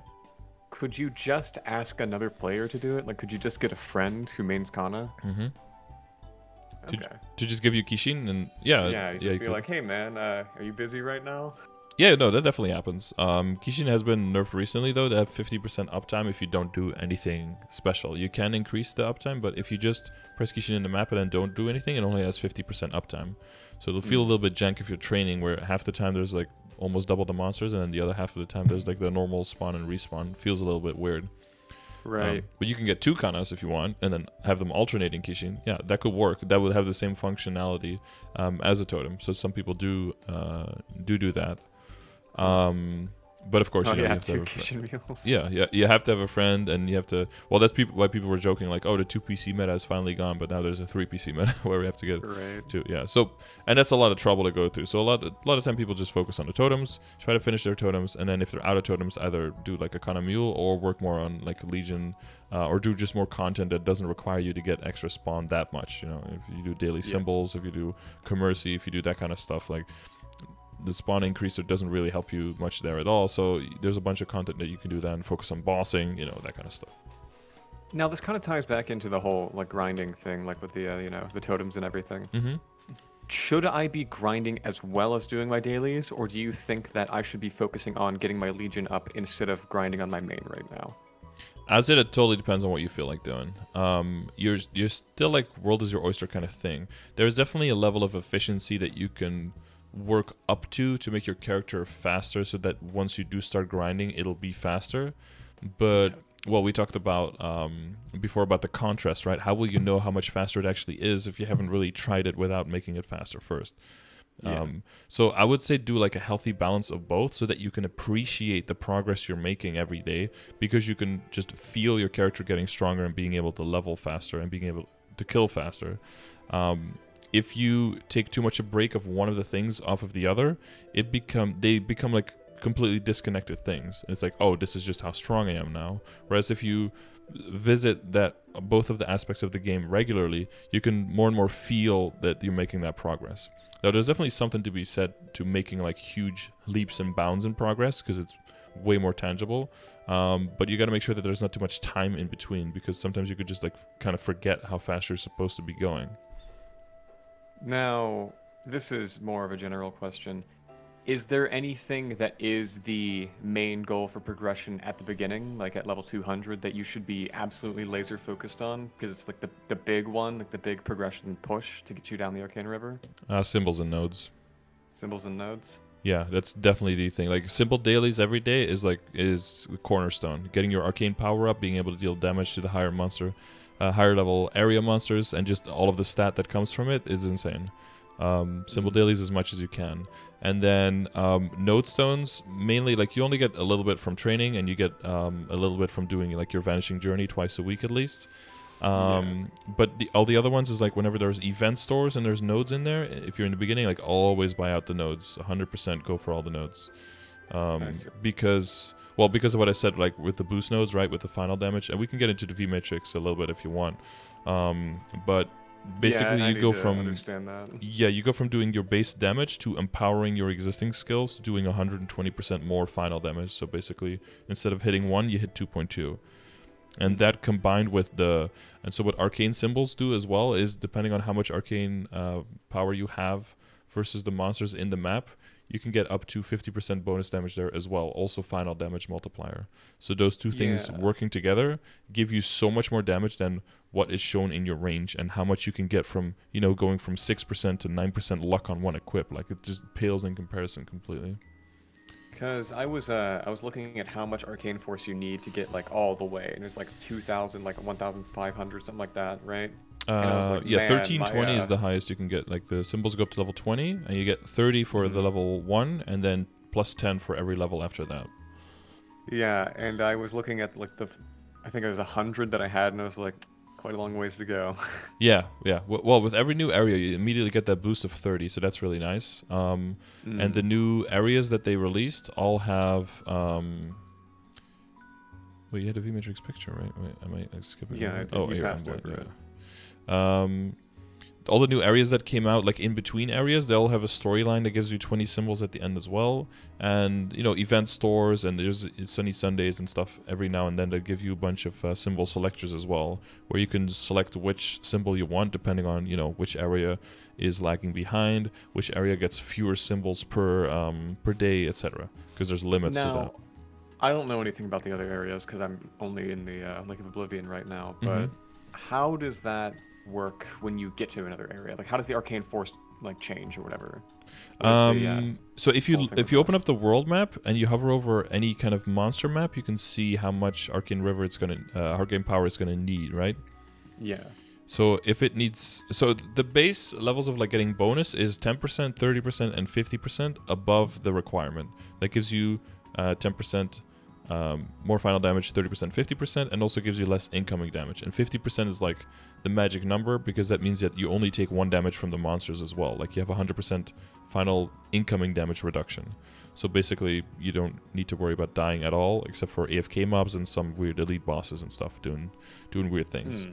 Right. In the beginning, having 50% more is very easy, because the 50% just represents 30, right? So you go from 60 to 90. That's doable.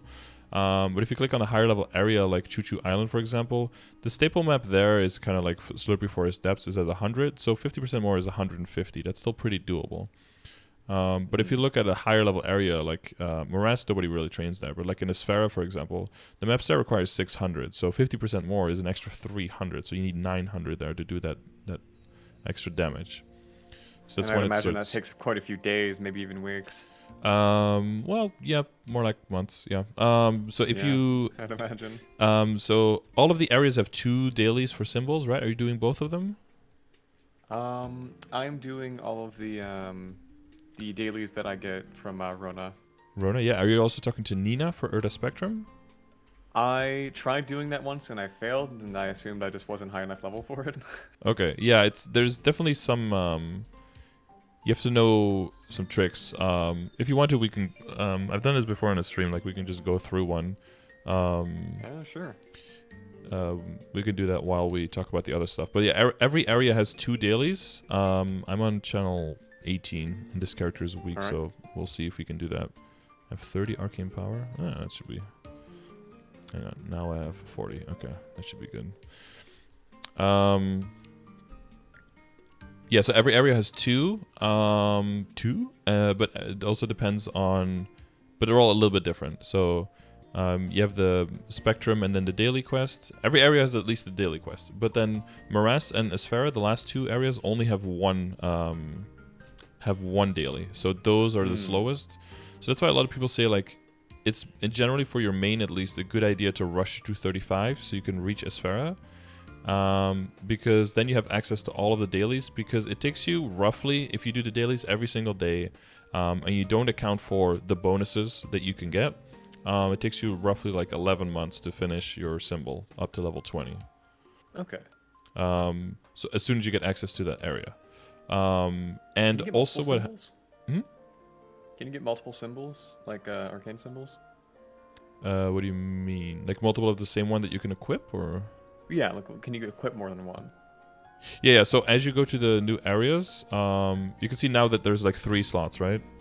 And then once you get to the new areas, you got 3 more slots underneath. So you can equip one of each of the symbols, one of each of the 6 areas, yeah. Okay. So Vanishing Journey has one, Choo Choo has one, Lechaline has one, Arcana has one, Morass has one, and Sphere has one. And you can equip all of those, and they can all go to level 20. Gotcha. So yeah, that's like a total of 13.2k stat if you max out all of those, which is, you know, compared to the olden days, is a lot of stat. Now, should I just be focusing on just getting the dailies done every single day and then doing a bit of grinding so I can get that experience in?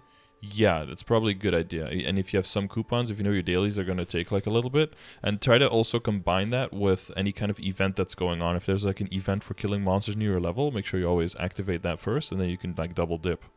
Yeah, I was doing the lucky boxes earlier today. Exactly. So I have the leprechaun hat on. Yeah, that's a good thing to do. Yeah, just make sure that you double dip as much as possible, because there's so much going on that, you know, you get experience from monsters, you complete the quest, and you get the symbols at the end. You're like triple dipping already at that point.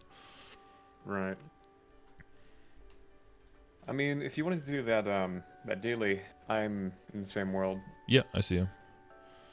I'll let you lead so you can see how that is like.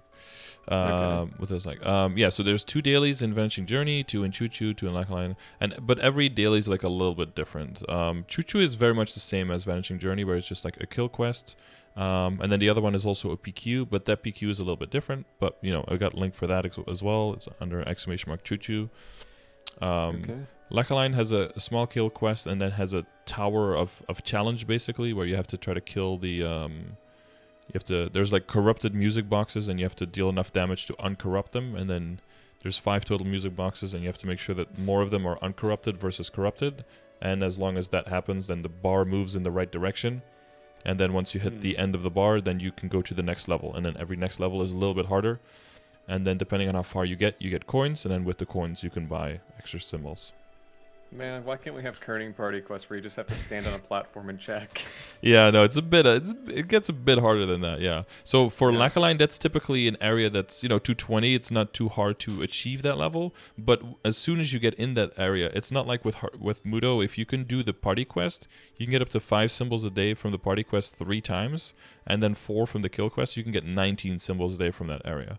But when you enter Lechaline, you have to you know, climb the tower first, and you're not going to get very far in the beginning, so your daily symbols from there is probably going to be limited to like 6 or 7 when you enter the area. Versus Arcana, where you have Spirit Savior, where you basically just go through the maps. And I can do like all of my dailies in a run up to Arcana on my Adele. I could do that right after this, so you can kind of like see after the stream like what kind of things I do. Is like, again, like a kill quest, but that one gives you up to 8 per day, and then the kind of PQ thing, but it's a solo like puzzle thing where you have to save spirits and you have to collect them all while you're being chased by a monster. You have to make sure that you hand them back in to safety in the middle of the map without getting caught by the monster, and that can give you up to 10 a day. So as soon as if you have, you know, that under control, you have your mobility under control and everything, you know how to do that, which again, it's very class specific, so you probably want to look up some guides on how people playing your class do it specifically, because every class has its own, you know, things that they can do. You can get up to 18 symbols a day there. So, you know, if you look at those numbers, like Vanishing Journey is 16, Choo Choo 19, Arcana 18, Morass and Nisfera 8, and then Lechaline's like 6 or 7, builds up to like 10 or 11 later, like 12, 13 even. You can see that if you have symbol selector coupons early on, if you can choose where to use them, you always want to use them where you get the lowest amount, but and the later you get to the area, right? So Esfera and Morass are like your priorities to use them on. If you don't have access to that yet, then Lechaline would be your priority, unless you're really bad at Spirit Savior in Arcana. That can take you a little bit lower, but that has 8 guaranteed from kill quests, so symbol selector coupons typically go towards Lechaline for that. The one where you get the lowest amount. Yeah, so sometimes people will not do the Reversi prequest all the way, or the Yum Yum Island prequest all the way, where you get to 20 symbols, because once you get those, they're time limited. So what you can do in those areas, you can just go in, so you can go to the maps where you can train, but then not complete the whole quest line. And then once you finish lacquer line, you get to 220, then complete those quest lines, and then get those 40 symbols and immediately throw them at the lacquer line symbol so you can get your first 2 levels for free extra. And that way you can kind of like use the symbols in a smart way. Yeah. So it's just a race to the end where you try and get more and more symbols each day. Yeah, so the other thing is that every time you complete or you access an area and get the symbol for that new area by doing the pre-quest there, you speed up all of the dailies in the previous area by 1. You can auto-complete 1. Oh. Up to a minimum amount of 1. So you'll always have to do the quest at least once. But for example, if you've completed lacquer line and you got the symbol there, if we do Urda Spectrum, you only have to do it once, and then you can just auto-complete by talking to the NPC again, and you get the symbols for the second and a third completion immediately. And basically you just do it once, and it takes like 3 minutes, and then you get 6 symbols back. So the efficiency of time per symbol goes up by a lot if you push areas. So that's why a lot of people usually say, like, just grind out levels on your main. I think, yeah, there still should be a balance with your Legion, but in the beginning there's definitely a huge benefit of just like bursting your character to at least to 220 to 225. Yeah. Now, does that mean when I'm like, you know, in Moonbridge or something, I'm still going to be having to come back to Vanishing Journey and doing the dailies? Yeah, as long as your symbol isn't level 20, yeah. If you want to, right? You can stop at any time if you really want to. But there's still definitely gains to be made. Because if you have all the way to Moonbridge, all you got to do is talk to Rona, kill like 200 monsters of 1, or get like 50 drops, and then you'll get 8 symbols. And I imagine at that point I'm just one-shotting them. You're just putting 1 skill in the map, and that 1 skill is probably going to kill around 120 to 140 of them. And then you just run around the map a little bit more. Yeah, it's going to be super fast. Well, I mean, speaking of skills, we still got the V Matrix to talk about. Yeah, true. Yeah, that's still a chunk. Glossed over that a little bit. Oops. Yeah, let's go into the Urda Spectrum real quick and do that one. Okay. Let's get that out of the way. Yeah. So all the monsters we kill here is gonna give us Urda, which you see on top is being counted there. If you see a little blue blob, try to stand in that when it explodes. That'll give you extra points. You see, boom, our Urda just went up by 20 because we were standing in it. I am not even in a beast mode right now. Let's see. Oh, let's do this one. I have like a no power, so I'm kind of weak here, but... So we want to get to about like 60 or so, and then we will activate the tower in the middle. Okay. And what that tower in the middle will do is it'll get rid of the monsters, and it'll start changing colors, and we will see pillars on the side, and then... Once we hit the pillar in the middle, it'll summon balls. So you can activate it with the NPC chat button. Okay. That's Y. Okay, yeah, and now we hit it. And okay, so we want to focus on the red balls here. And hit them to the right with NPC chat again. So you keep hitting the tower to generate balls. Okay. I want to push all the red balls to the right that we have access to. There we go. If you have 2 people... Now, oh, that red explosion is trying to kill the balls. Yeah, okay, we got him. Yeah. What is the... difference in color? Like, what does that mean? There's like a second phase after this, and depending on which color is more represented in this phase, there's a higher chance of getting different bonuses at the end. Oh, okay. One is a little bit slower than the other one generally, and a little bit one is faster and easier. So this is the one we want. So you remember this, Arma? How do you mean? From the end of the storyline, right? Where you have to kill it. So we have to kill these again to get Urda, and then we use our Urda on the machines in the middle to push them back. Okay, so they lost their shields, so what we want to do is stand on the machine here, and hold down the NPC chat and push this snake back into the cave with like a laser beam that we got. I am getting knocked back, and I can't use my NPC chat for some reason. Oh god. We might actually fail this. It's not... Oh, okay, it's working. I don't know why it wasn't working at all. So you push these back. Maybe it's just EU ping. Yeah, maybe. So this consumes Urda, so you do want to keep killing monsters a little bit to make sure that we keep enough Urda to be able to push it in. But when they summon, they have a little shield around them, so you can't push them immediately. Oh, so now they're both on top, so now we're going to go and kill those. Yep. And I think now they can be pushed. Yeah, there we go. Okay. I'm pushing the left one, so if you push the right one, then... And again, this is something also that desyncs a little bit, right? Like as soon as you start pushing, sometimes it takes like 4 seconds for them to realize they're being pushed. And that's because there are multiple people. If you're soloing this is way more responsive. Right. I'd imagine because it's just client side at that point. Yep. So you see on top we have 4 out of 5, so we just need to push 1 more. So if you push that one, I'll focus on killing a little bit more. Okay. Even though my character is weak as balls, but whatever. What class is that? Beast Tamer. Oh. Huh. But yeah, this one I haven't gone through the funding process yet. And then that's it. We pushed 5. Boom, you talk to her. You get 2 symbols. And then you can do that 2 more times a day. It is definitely more fun with someone, so you can like find someone in chat, or if you're in a guild, you can find someone in a guild, or you can apply to our guild if you want. And yeah, just run through those things together. It's pretty fast. And then once you unlock the next area, you only have to do it twice. And then if you unlock a Lackline, you only have to do it once, and then get your 6 symbols immediately. So that definitely speeds up the whole process. Now, how many times a day was that? Like 3? 3, yeah, 3 times a day. Okay. Gotcha. All right. Well, yeah. Wait, that'll make sense. yeah, that all makes sense. That's Cool. Just an easy party quest. Yep. Yeah, it's pretty straightforward. If you get the other bonus, so if you do more blue balls, you basically just get 4 portals, and they just spawn monsters, and you just have to keep them. You have to keep the total amount of monsters in the map below 50 or something, and then that's it. Sounds easy. And then in killing them, you gain Urda again, and there's a big machine in the middle that you can activate with the NPC chat, and that basically explodes and then kills 12 monsters instantly. So if you do get by easily in the beginning, when they spawn pretty slowly, you can just build up Urda, and then near the end, if it gets a little bit too much, you can just spam the attack in the middle and just basically mow down the whole map for like the last 10 seconds and make sure that you clear it without failing, basically. Okay. And when we did sense. fails, if Arma ever reaches like the middle of the machine and gets to like eat the machine, that's when you fail that one. So, but as long as you know what Do you're you doing. lose your daily clear for that? Like, do you lose one of the? No, you can just do it again. Yeah. Oh, okay. It's fine. Yeah, it's same with the Hardmudo PQ, where you basically have to gather materials to make a sandwich for the boss so that he can beat the bad guy. Right. If you get like bad recipes, or you don't know what you're doing, or there's also a time limit, like based on how quickly you complete it, you get more symbols. So if you go past your time limit, what you can do is you can just click leave party, and then you lose a clear, but you can just go in again, and then because if you're going to get a bad record, you might miss out on some symbols. If you get 2 instead of 5, then you might want to try and do a retry, Right. Yeah, so V-Matrix, lots here. The main thing is that basically you get to mix and match which skills you want.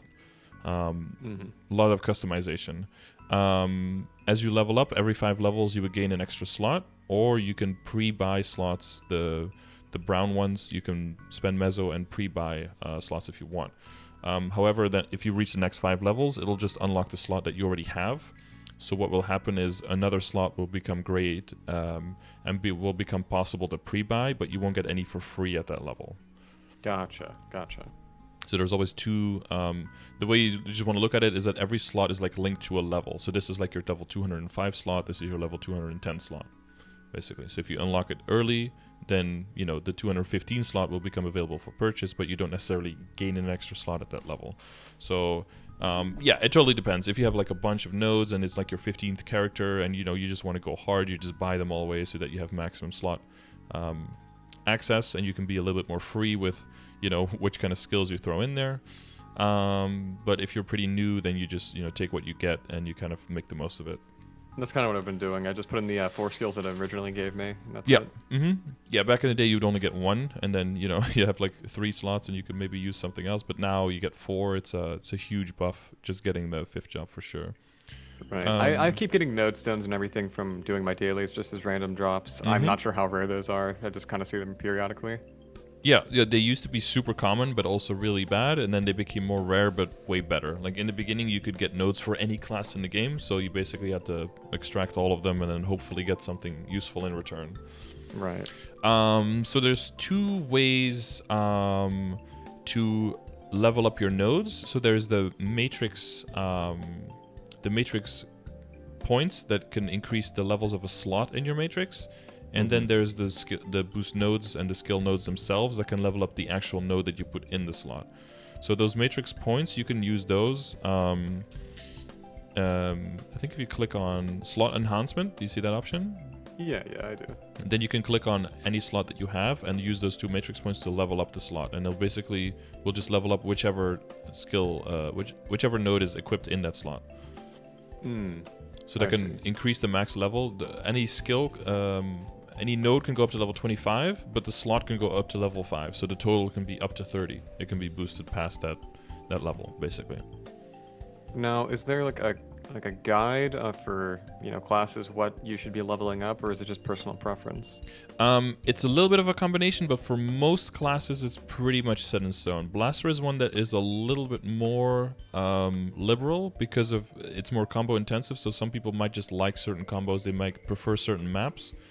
And then you might go for certain combos over others. It's typically combo heavy classes that don't have like a distinct rule. Most classes have easy, so that's why I opened this one already.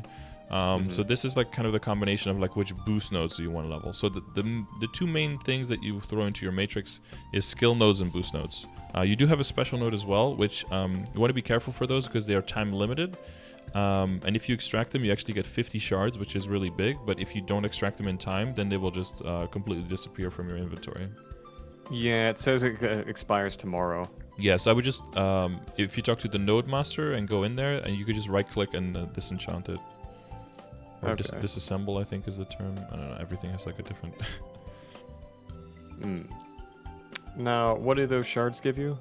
So the shards you can use to craft either node stones, which are like the same as the ones that drop, and they're also transferable, or to make specific nodes. So you can make the skill nodes. So if you click, is it node crafting? You can basically get a list of all the ones that you can make. Yeah. Do you have the node crafting open? Yes, I do. Yeah, so you can see, so the skill nodes are pretty straightforward. It's just another skill node. So if you don't have access to the skill yet, you can use this to get access to a completely new skill. Or, like in your case, like you have that big red punch, right? You have like 3 more of those on the bottom. You can use that to fuse them together to increase the level of the skill. And in most skills case, that just makes it do a little bit more damage. Yeah, like the gray ones, it just seems like it's just skill, but better. Yeah. Well, so specifically about the skill nodes, so about the blue nodes, is that if you level them up, most of them, they just increase in damage percentage. And usually when you get to like level 30, it's about double the damage of the of level 1. So that's great in general if that's like all you can work with, but it's not as huge of a priority. When you're talking about some skills will have way bigger effects, so that's like class specific, but that's usually related to having a higher uptime or having more charges or having a higher percentage multiplier, something like that. Like we talked about the vicious shot before, right? Like that one starts at like, I think 5 or 10% or something at level 1, but it goes up to 50%. So that one's a big priority to level up, but I don't think you have any of those skills. So usually the main priority is the boost nodes. So that's the ones that are in here in the V matrix. Okay. And that's basically like which skills you want to boost previously that you use. So I think for Blaster, there's 2 trios, Magnum Punch, Double Blast, Revolving Cannon, and then Shotgun Punch, Bunker Blaster, Explosion, Hammer Smash. This one seems, so depending on which combo you prefer using, I think this one does way more damage because it builds stacks faster, and then this one is like with Shotgun Punch, you can also use that one. It's way simpler to do, but the overall damage is there's no reload versus the other like Shotgun Punch combo. So if you're okay with using this combo, you use this one, and these are like the 3 skills you want to have together on a boost node. So every skill can be boosted up to a max of level 60. And then every level, usually the skills are 4th job, and then that gives you 2% damage per level, so up to 120% final damage multiplier, usually. And then they get an extra effect at 20 and at 40, which 20 is the extra IED for all of them, and then 40 is something different for different classes. I don't know exactly. 40 is the IED, sorry, and 20 is a different effect for all the skills. Not really. Now, how do you gain matrix points? Is that just from leveling? Yeah, every level you get 1 matrix point. Yeah, so every time you level, you can level up a slot again, up to level 5, and then move on to the next one. And ideally, you'll put your boost nodes, if you have the correct combination of skills in one boost node, you'll put that one in the leveled up slot, because that's the one you want to boost the quickest. Basically, because of that, the reason for that is that those skills have 100% uptime, right? You're constantly using those, so those you want to make sure that are increased in damage the most early on, and your skill nodes, albeit really, really good, they're already one-shotting because they're so fucking overpowered. that boosting Yeah. them further is just a min-maxy thing for bossing later on. So it's not a priority to put those in leveled up node slots. So Gotcha. yeah, so when it comes to the boost nodes, if you hover over one boost node, wait, we're still in node crafting, right? So if you are in node crafting and you would craft a certain boost node skill, you're gonna click craft. I don't have enough points, but basically it'll show you what it'll do. So it'll give you a skill that has that skill that you selected as your main skill. Like that's what is gonna determine what kind of boost node it is, and then it's gonna give you 2 random other skills with it. Now, what you want is you want those 3 together, right? You want that Magnum Punch, Double Blast, Revolving Cannon together. It doesn't matter which one is mentioned first, but you want all of those 3 together. And what will happen is if you craft one, for some characters there will be very low variance, because maybe there's only like 8 or 9 total skills that can even show up. So there's a very good chance that if you craft one this way, you get the skill node you want. And for other classes, there's like 14, 15, 16 different skills, and the chance is very, very low. So for some classes, it might be better to not do this ever, and to just make the straight up node stones for 35, and just open a bunch of node stones, and that will just improve your efficiency on your shards to outcome ratio by a lot. For you, I'm not sure where you'll land. I think you have like about an average number, so it's probably about 50-50. But there's also a chance, right, that the node stones give you skill nodes, and if you look at, so if you craft a boost node, that costs you 70 shards. You can see that. Skill nodes are twice as expensive. They are 140. And special nodes, you typically don't craft those, but there's some situations those cost 250. So that's why also when you extract them, they give you more shards, because they're also more expensive to make, and they're also more rare. Ever worth keeping? Special nodes specifically? Yeah. There's some that are nice. There's one called Character Building 1. It's got like a character with an explosion to its right and like EXP arrow up on the bottom left.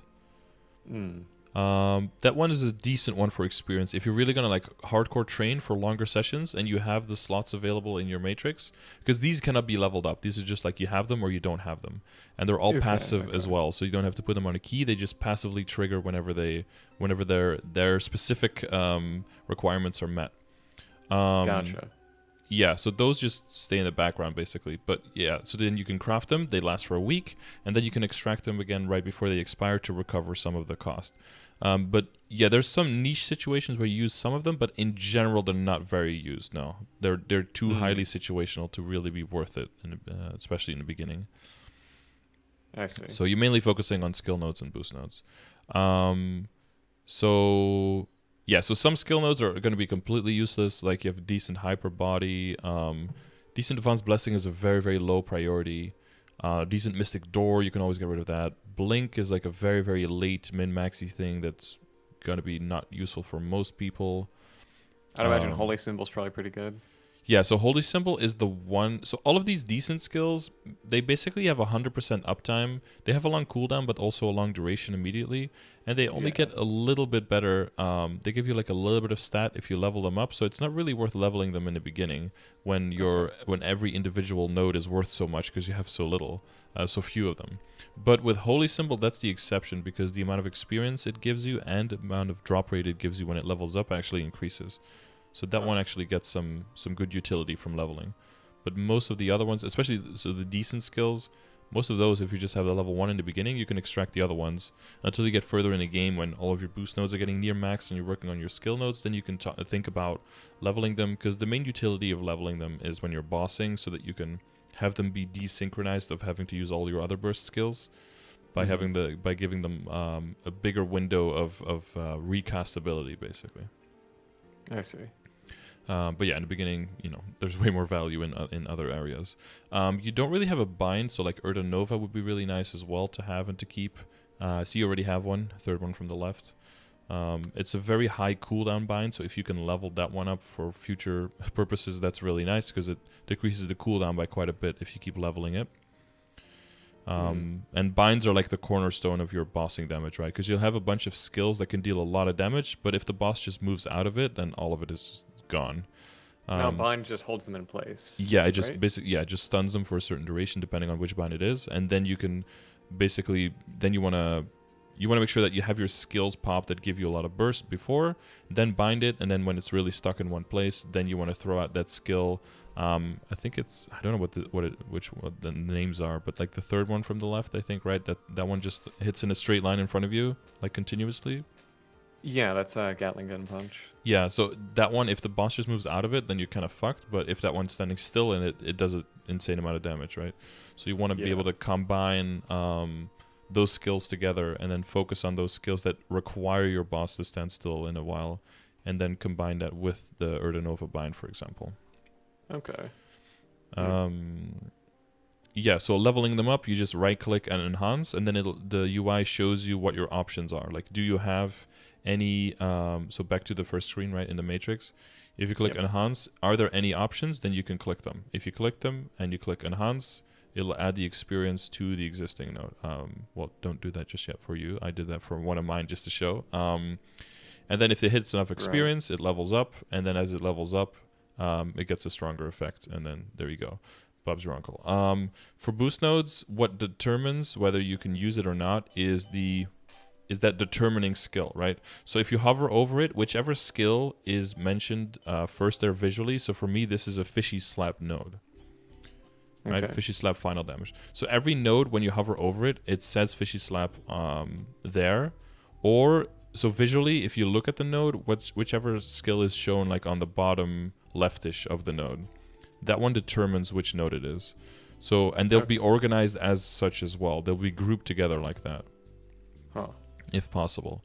So that one determines what node it's going to be. So if you right-click any of those nodes to level them up, it'll show all the other nodes that have that same skill in that same position as nodes that you can use to level up your base node, basically. Now, if I have dupes, I should just disassemble them, right? So no. It depends on what that top... so for boost node specifically, right? Yeah. So if that top skill is one that you want to level up, then you want to keep it, because you might be able to use it to level up a node that has those 3 skills into one node that you want. So basically what you're looking at is looking for efficiency here. What you could do is you could use like 15 different boost nodes that all have like 1 or maybe 2 of the skills that you want to level, and level up all the slots that they're in, and then eventually that way you can get to 60. And that's all well and good, but that's really, really inefficient. The most efficient way to get to level 60 is to get 2 boost nodes that each of them have the 3 skills you want in a different order, because you can't have 2 boost nodes that have the same starting skill. It has to be a different starting skill equipped. Okay. Each of those boost nodes to level 25, in a level 5 slot, each 30, together 60, and that's the max you can have. That way you can make sure that there's a minimal amount of slots occupied for boost nodes, so that there's a maximum amount of slots available to put skill nodes in, because the skills give you a lot of your damage. So I would want to find a node stone that's like 1, 2, 3, and then 2, 3, 1. Like it's the same skills but in a different order. Yes, yeah, exactly. Or 3, 1, 2, and 1, 3, 2, something like that. Yeah. Yeah. If you only have 2 slots. If you level very quickly and you have a lot of slots, and the skills are not specifically, so that's for you, that's the case, I think. If the skills are not specifically like, oh, this is like, these are only used for mobbing and these are only used for bossing. If it's not like that, you can also mix and match with the other batch and give you way more outs. You can go like 1, 4, 3 and 2, 6, 5, and you know, as long as you have all of them twice in your set of 4 boost nodes. So yeah, for one trio, that's 2 nodes with the 3 skills, total of 6 lines, 3 per node, so 2 nodes. Okay. Some characters go for like a bunch. Like Kadena is basically a huge mix and match with everything. They just want to boost everything else, and then one only gets boosted once. So, you know, that way you have way more outs, but also you have way more combinations. So you need those extra outs to realistically get those nodes that you want. So do you, if you go through your nodes, do you have any that are already like fitting the bill right now? Because I'm trying to look. Here. God, I don't have like the exact. Keep in mind that revolving. You know, I'm still new to the class as well, so yeah. I'm gonna have to see all these real quick. It's a shotgun. Yeah, I don't play the class that much, so I'm at 100%. Fire, that's the Inferno thing.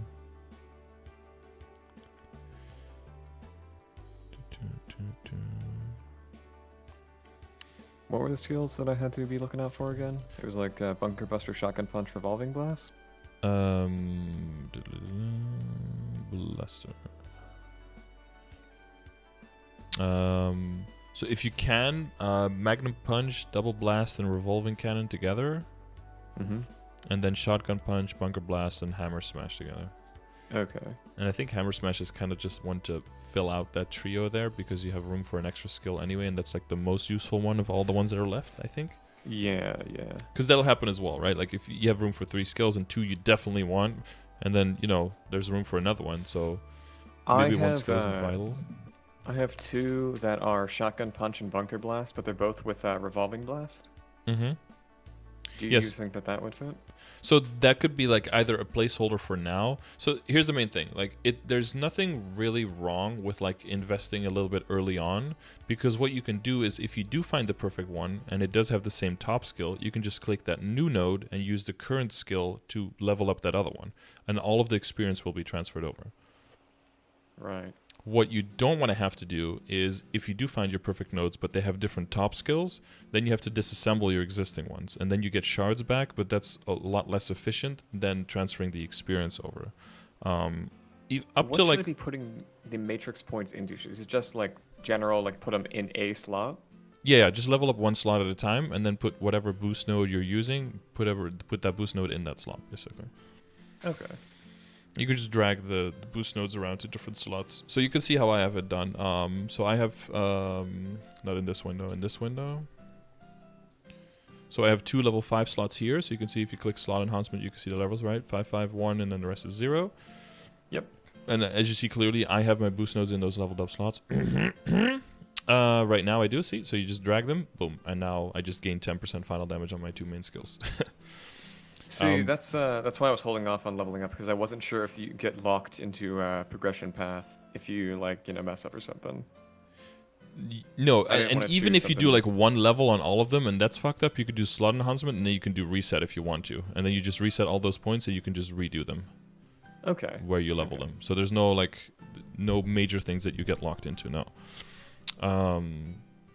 Yeah, no. And as long as the skills, if the skills are on cooldown, you can't do this, right? Because you could use it on a different slot when they have a different level, and then by moving them, their cooldown might change. So once they're on cooldown, you can't really do this. But when they're off cooldown, you can just freely move them around whatever you want. And then if you hover over a node, it says like, oh, this is level 1 decent holy symbol, but current level is 6. Level 5 enhancement effect is active. It says so there in yellow, and then it shows you the actual effect of a level 6, even though it's only a level 1. Okay. Makes sense. Yeah, so these now give me a bunch more final damage than the other ones. Now, as for skill nodes, you said that there were some that were useless, like Hyperbody and stuff like that, and that Holy Symbol and stuff like that would be more useful. Like Decent Sharp Eyes would probably be useful because it boosts your crit rate, I think. Yeah, so so decent speed infusion would be no, I'm not sure about decent speed infusion for blasters actually. I'm not 100% on that. Might have to look into that. Try to Google if that's necessary. I'm pretty sure that for Blaster, they have a maximum speed they can be going. It's the same reason that the green potion from Monster Park doesn't help them. Is because once you get 10 combo stacks, you're at the maximum speed you ever can be. Okay. You have like a hard cap. Oh, I see. Animation cap. Yeah, okay. Yeah, that makes sense. Kind of like how Kana works with some skills and how Pathfinder works with some skills as well. Okay. Yeah, so Sharp Eyes would be one that would be... If you need Sharp Eyes to get to 100% crit, then that's pretty high priority. Again, if you don't get crit from all the other sources, right? I was making a Phantom for that, yeah. Yeah, exactly. But if it goes at the expense of a boost node, then maybe the boost node would be more efficient. Or like a skill node that gives you a lot of... So let's say you're mobbing. So that third skill that we talked about, how much does that really improve your mobbing? If you're just standing still and just shooting in a straight line in front of you. Not really, right? I just kind of have it there, yeah. Yeah, so for bossing it makes perfect sense, and you'd want to, but also only mainly if you know the boss is either stationary or stays in the same spot for a lot, or you have your bind. If you don't have those things, maybe that skill just doesn't get the utility right, and then maybe switching it out for a boost node so you can boost all your other skills that you're using is more efficient, right? So that's why you constantly, and that's why it's cool to have that flexibility that for every situation you can just take skills in and out, and you can mix and match. Yeah. And that's how a boss fight can get very different too. Because if say you don't have enough room to put the bind in and put this in, or you put those in and you find out that you can do a decent amount of burst, but then outside you lose a lot of damage because you can't have your boost nodes in there, and you switch that out. Maybe the other situation is way better for you. Is there anything stopping you from being in the middle of a boss and changing your V matrix around? Cooldowns, right? If the skill is on cooldown, you can't take it out and move another one in. Because you can think about it, right? If you have like 4 boost nodes and just one skill node, you use the one skill node, bam, it's on cooldown. You switch it out for another one, you use the other one, right? That way you can kind of like cheat the system, so they don't allow you to do that. Right. Yeah. It's like switching out batteries. yeah. Just mid fight and just keep going. Yeah. Yep. Now, for duplicate skill nodes, are those worth disassembling? So for some, yes. For some, no. So for your base 4, I would always right-click and keep leveling those up, just because they're so expensive to make, right? They're 140, and you do need a lot of them to get to 25. So always level those up. For those decent skills that I mentioned, and for those that don't gain terrible effects when you level them up. So for Sharp Eyes, the only ones I would level up like from the decent nodes would be your Nova and your Holy Symbol. And then the other ones, all the other common ones, I would all disassemble them and just keep one. Okay. At least in the beginning, right? Where you're still building up your boost nodes. Once your boost nodes are like level 20 and higher, that's when you can start thinking about leveling those other ones up. Because by that point, you'll know for sure if you really want to stay committed to this character all the way. And then the extra utility for bossing for those skills will start getting more and more valuable. Okay, that makes sense. See, I really like Blaster. I really like the game plan that it's been offering for me. I just worry that at some point I'm gonna hit the wall where I'm grinding every single day with Blaster. I'm grinding every single boss. I'm having to do all the dailies, and then I reach a point where it's just like, man, do I really want to have to fucking do like my fighting game combo, like my bread and butter combo from Tekken 7, just to get my daily done? Yeah.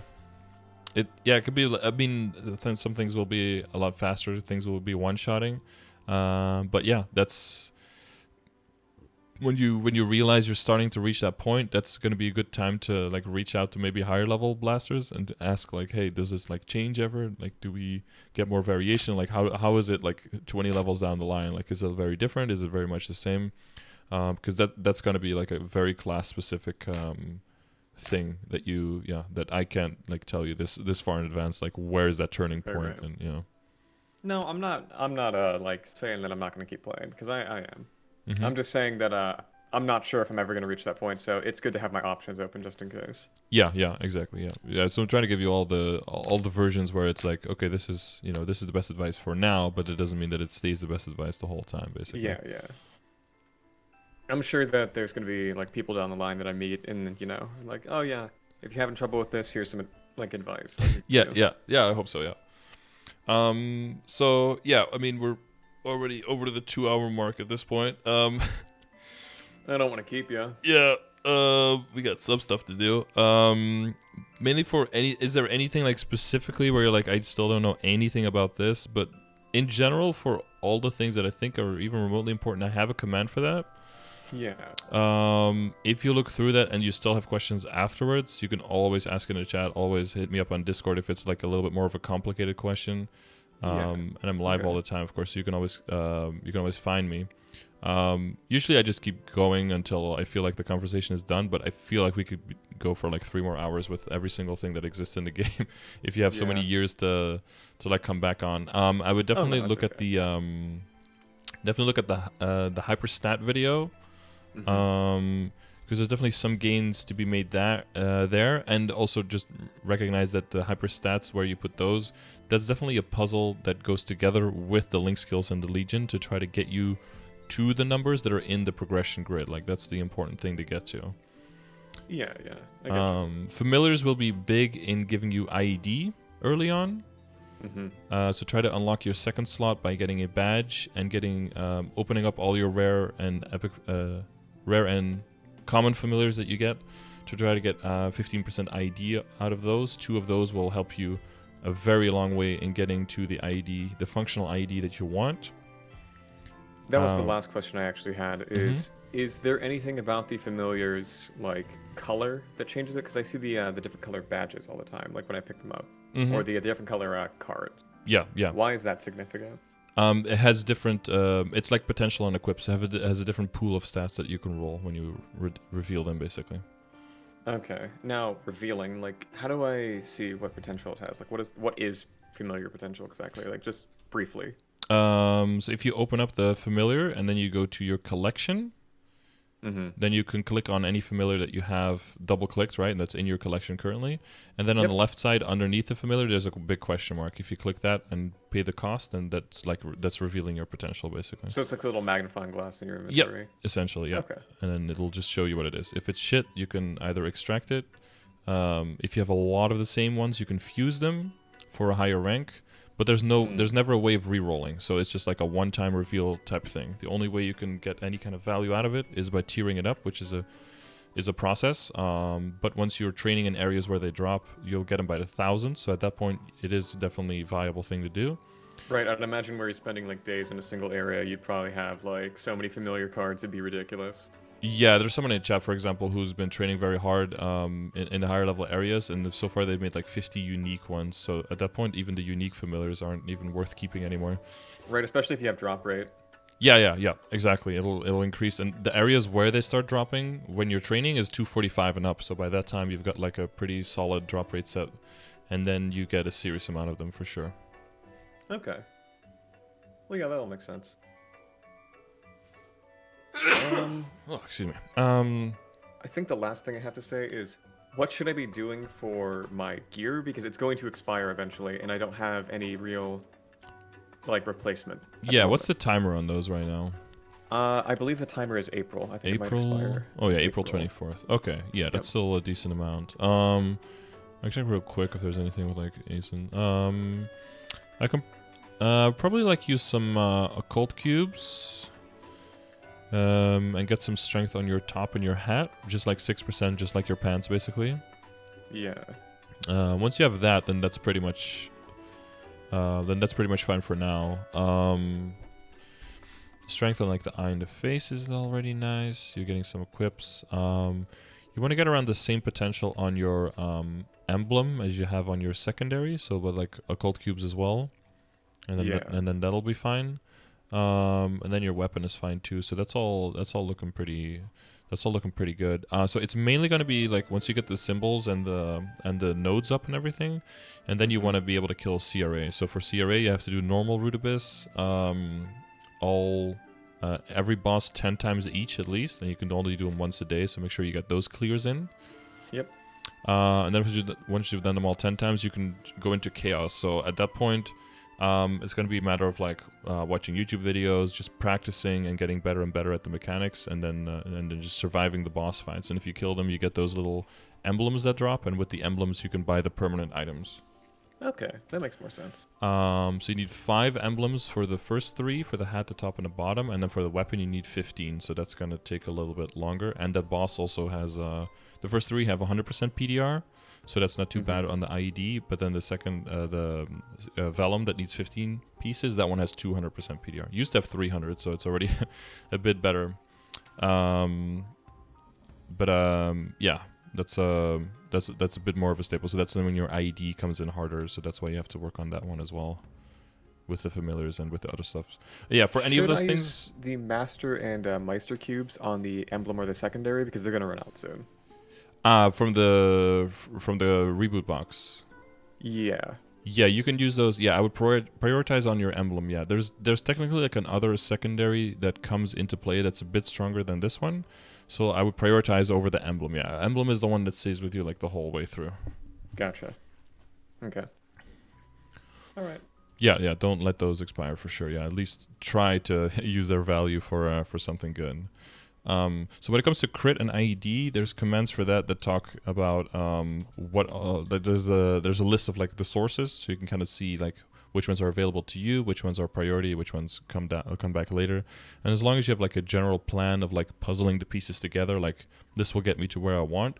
As soon as you have that figured out, then you can just you add 1 or 2 dailies to the list, you add 1 or 2 weeklies to the list, and as long as you do those, then you're making that general progression. And then for the rest of the day, you can focus on more of the short-term progression, so that you can feel also that you're moving forward rather than just knowing it somewhere rationally. Right. Yeah, and all the other equips that will help you with the set bonuses and stuff, all of that stuff will come into play with the dailies command, as long as you keep an eye on that one. Yeah, and exclamation mark events will have the event calendar, so you can keep track of what is coming, so you know when to spend some of your money and when not to. If you follow the KMS line, there should be a 1+1 Star Force event somewhere in the next 5 to 6 weeks, which basically means if you Star Force, you gain 2 stars instead of 1, all the way up to, if you succeed at 10, you go up to 12. So that'll be a very good event to get up to 12 stars. So if you can get your CRA gear by then, you could just hold on to the gear, because, you know, this one is already epic and 12 stars, so there's no real point in investing in the other stuff just yet until this expires, right? Right. So you can basically just kind of hold off and see if there's a nice event that can help you make those upgrades at a lower cost, and then just utilize those most. Is it realistic to get the gear by then? Like. Oh yeah, like if you're 203 now, I mean, realistic. Well, that kind of comes down to how many hours you play and how efficiently you're going about everything, right? But it is definitely possible for if it's a newish character, but you have the CRA gear, it's probably possible for you to kill CRA by like between like level 210 and 215. Okay. That's that will be doable. You have an extra symbol. Your boost nodes will be a bit higher. All of your gear will be upgraded a little bit. You know, some potential added here and there, some occult cubing here and there, a little bit of links extra, a little bit of legion extra. Like the ID and the crit rate are going to be the important cornerstones of making you apply your damage. Set bonuses of extra pieces coming together, because right now you have 1, 2, 3. Now you have 3 set boss accessory, right? Yep. If you can get the badge and you can get the shoulder, then you're looking at 5. Maybe the ring, so like a horntail and stuff, that can add 2 extra. The belt, if you can do pink bean, you know, that kind of stuff. Then you're at. I have the necklace tail. Yeah, you want to use this one, of course. Do you know about the extra pendant slot? It's a little bit expensive in the beginning, but you can buy an extra pendant slot. I'm pretty sure. I thought that was time gated. Yeah, you unlock it for 30 days at a time. Yeah. Okay. Yeah. I know about that. Yeah. Okay. Cool. I wasn't sure if there's a permanent one, so that's why I didn't buy it. Oh yeah, no, there's no permanent. Yeah, but you can stack the duration though. If you buy like 3 of them, you could just stack 3 together, and then it lasts for 3 months. So that way you don't have to like accidentally run out mid boss fight or something like like someone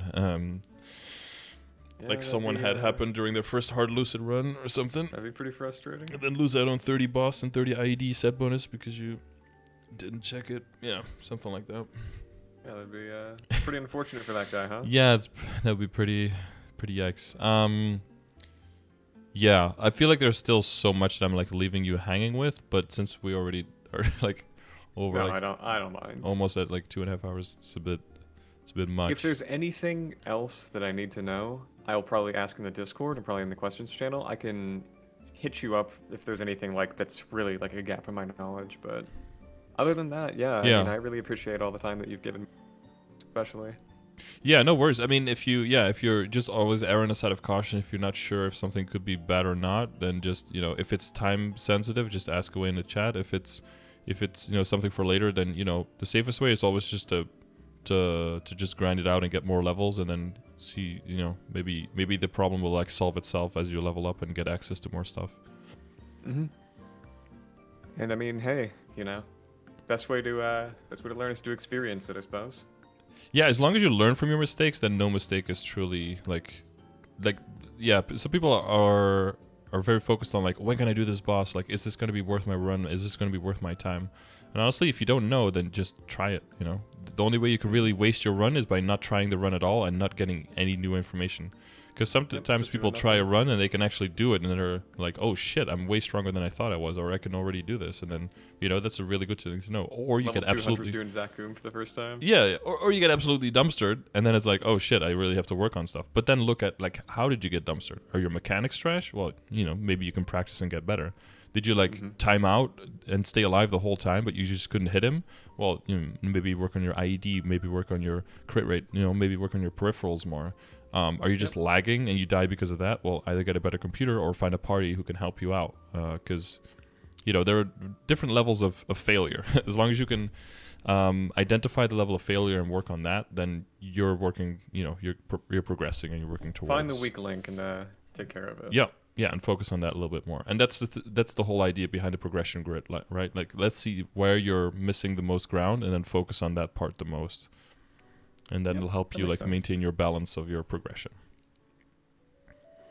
But yeah, I mean, with all these links, I'm pretty sure that I should have a good starting point. You know, Yeah, get me going. you get your work cut out for you. Do you have a list where I can just keep track of these? Like, just keep track of all the things that we've talked about today? Well, I'll upload this to YouTube so you can go back through it if you want to. I have !commands that has this, which is just all the commands with all the links. Okay. So some of them will have the link right in the command itself, and some you will have to use in the channel to get the text. But most of them I want to link through here so that the chat doesn't have to get spammed with them, basically. Right, right. But I could just give you this link, I guess. And if you just Control F in here, you should be able to find already like 95% of what you're looking for. Sure, that works. All right, there we go. Well, I think that's all the questions I had. Okay. At least all the ones that I can get answered in a reasonable. Yeah, of course. Yeah, you like, could do like a 10-hour session and just keep infinitely talking about stuff. And there's like a million very, very small things that aren't even worth putting in guides, but it's just like a little tidbit.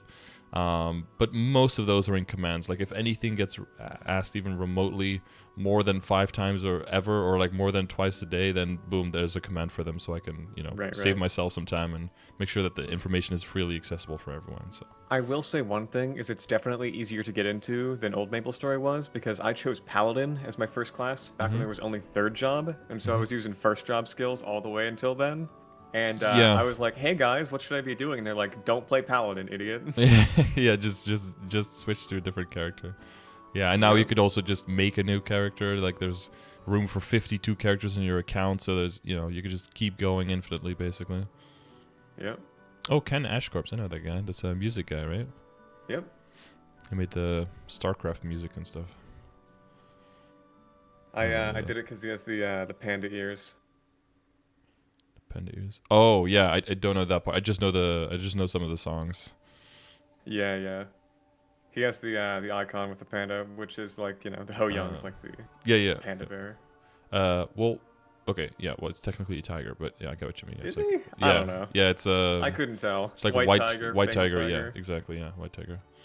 But there's pandas around in this game for sure. Yeah. Yeah, cool. Yeah, sorry to cut it off, but I've been notoriously horrible with keeping these things in a reasonable time frame, and since we're over so much, I feel kind of bad, but yeah. No, it's okay. Go do some. Get back to your stream. Don't worry about it. All right. Yeah, I'll see you around, and I see a bright future ahead of you. All right. Thanks. Bye bye. Oh yeah. If you need a guild, let me know. Just check.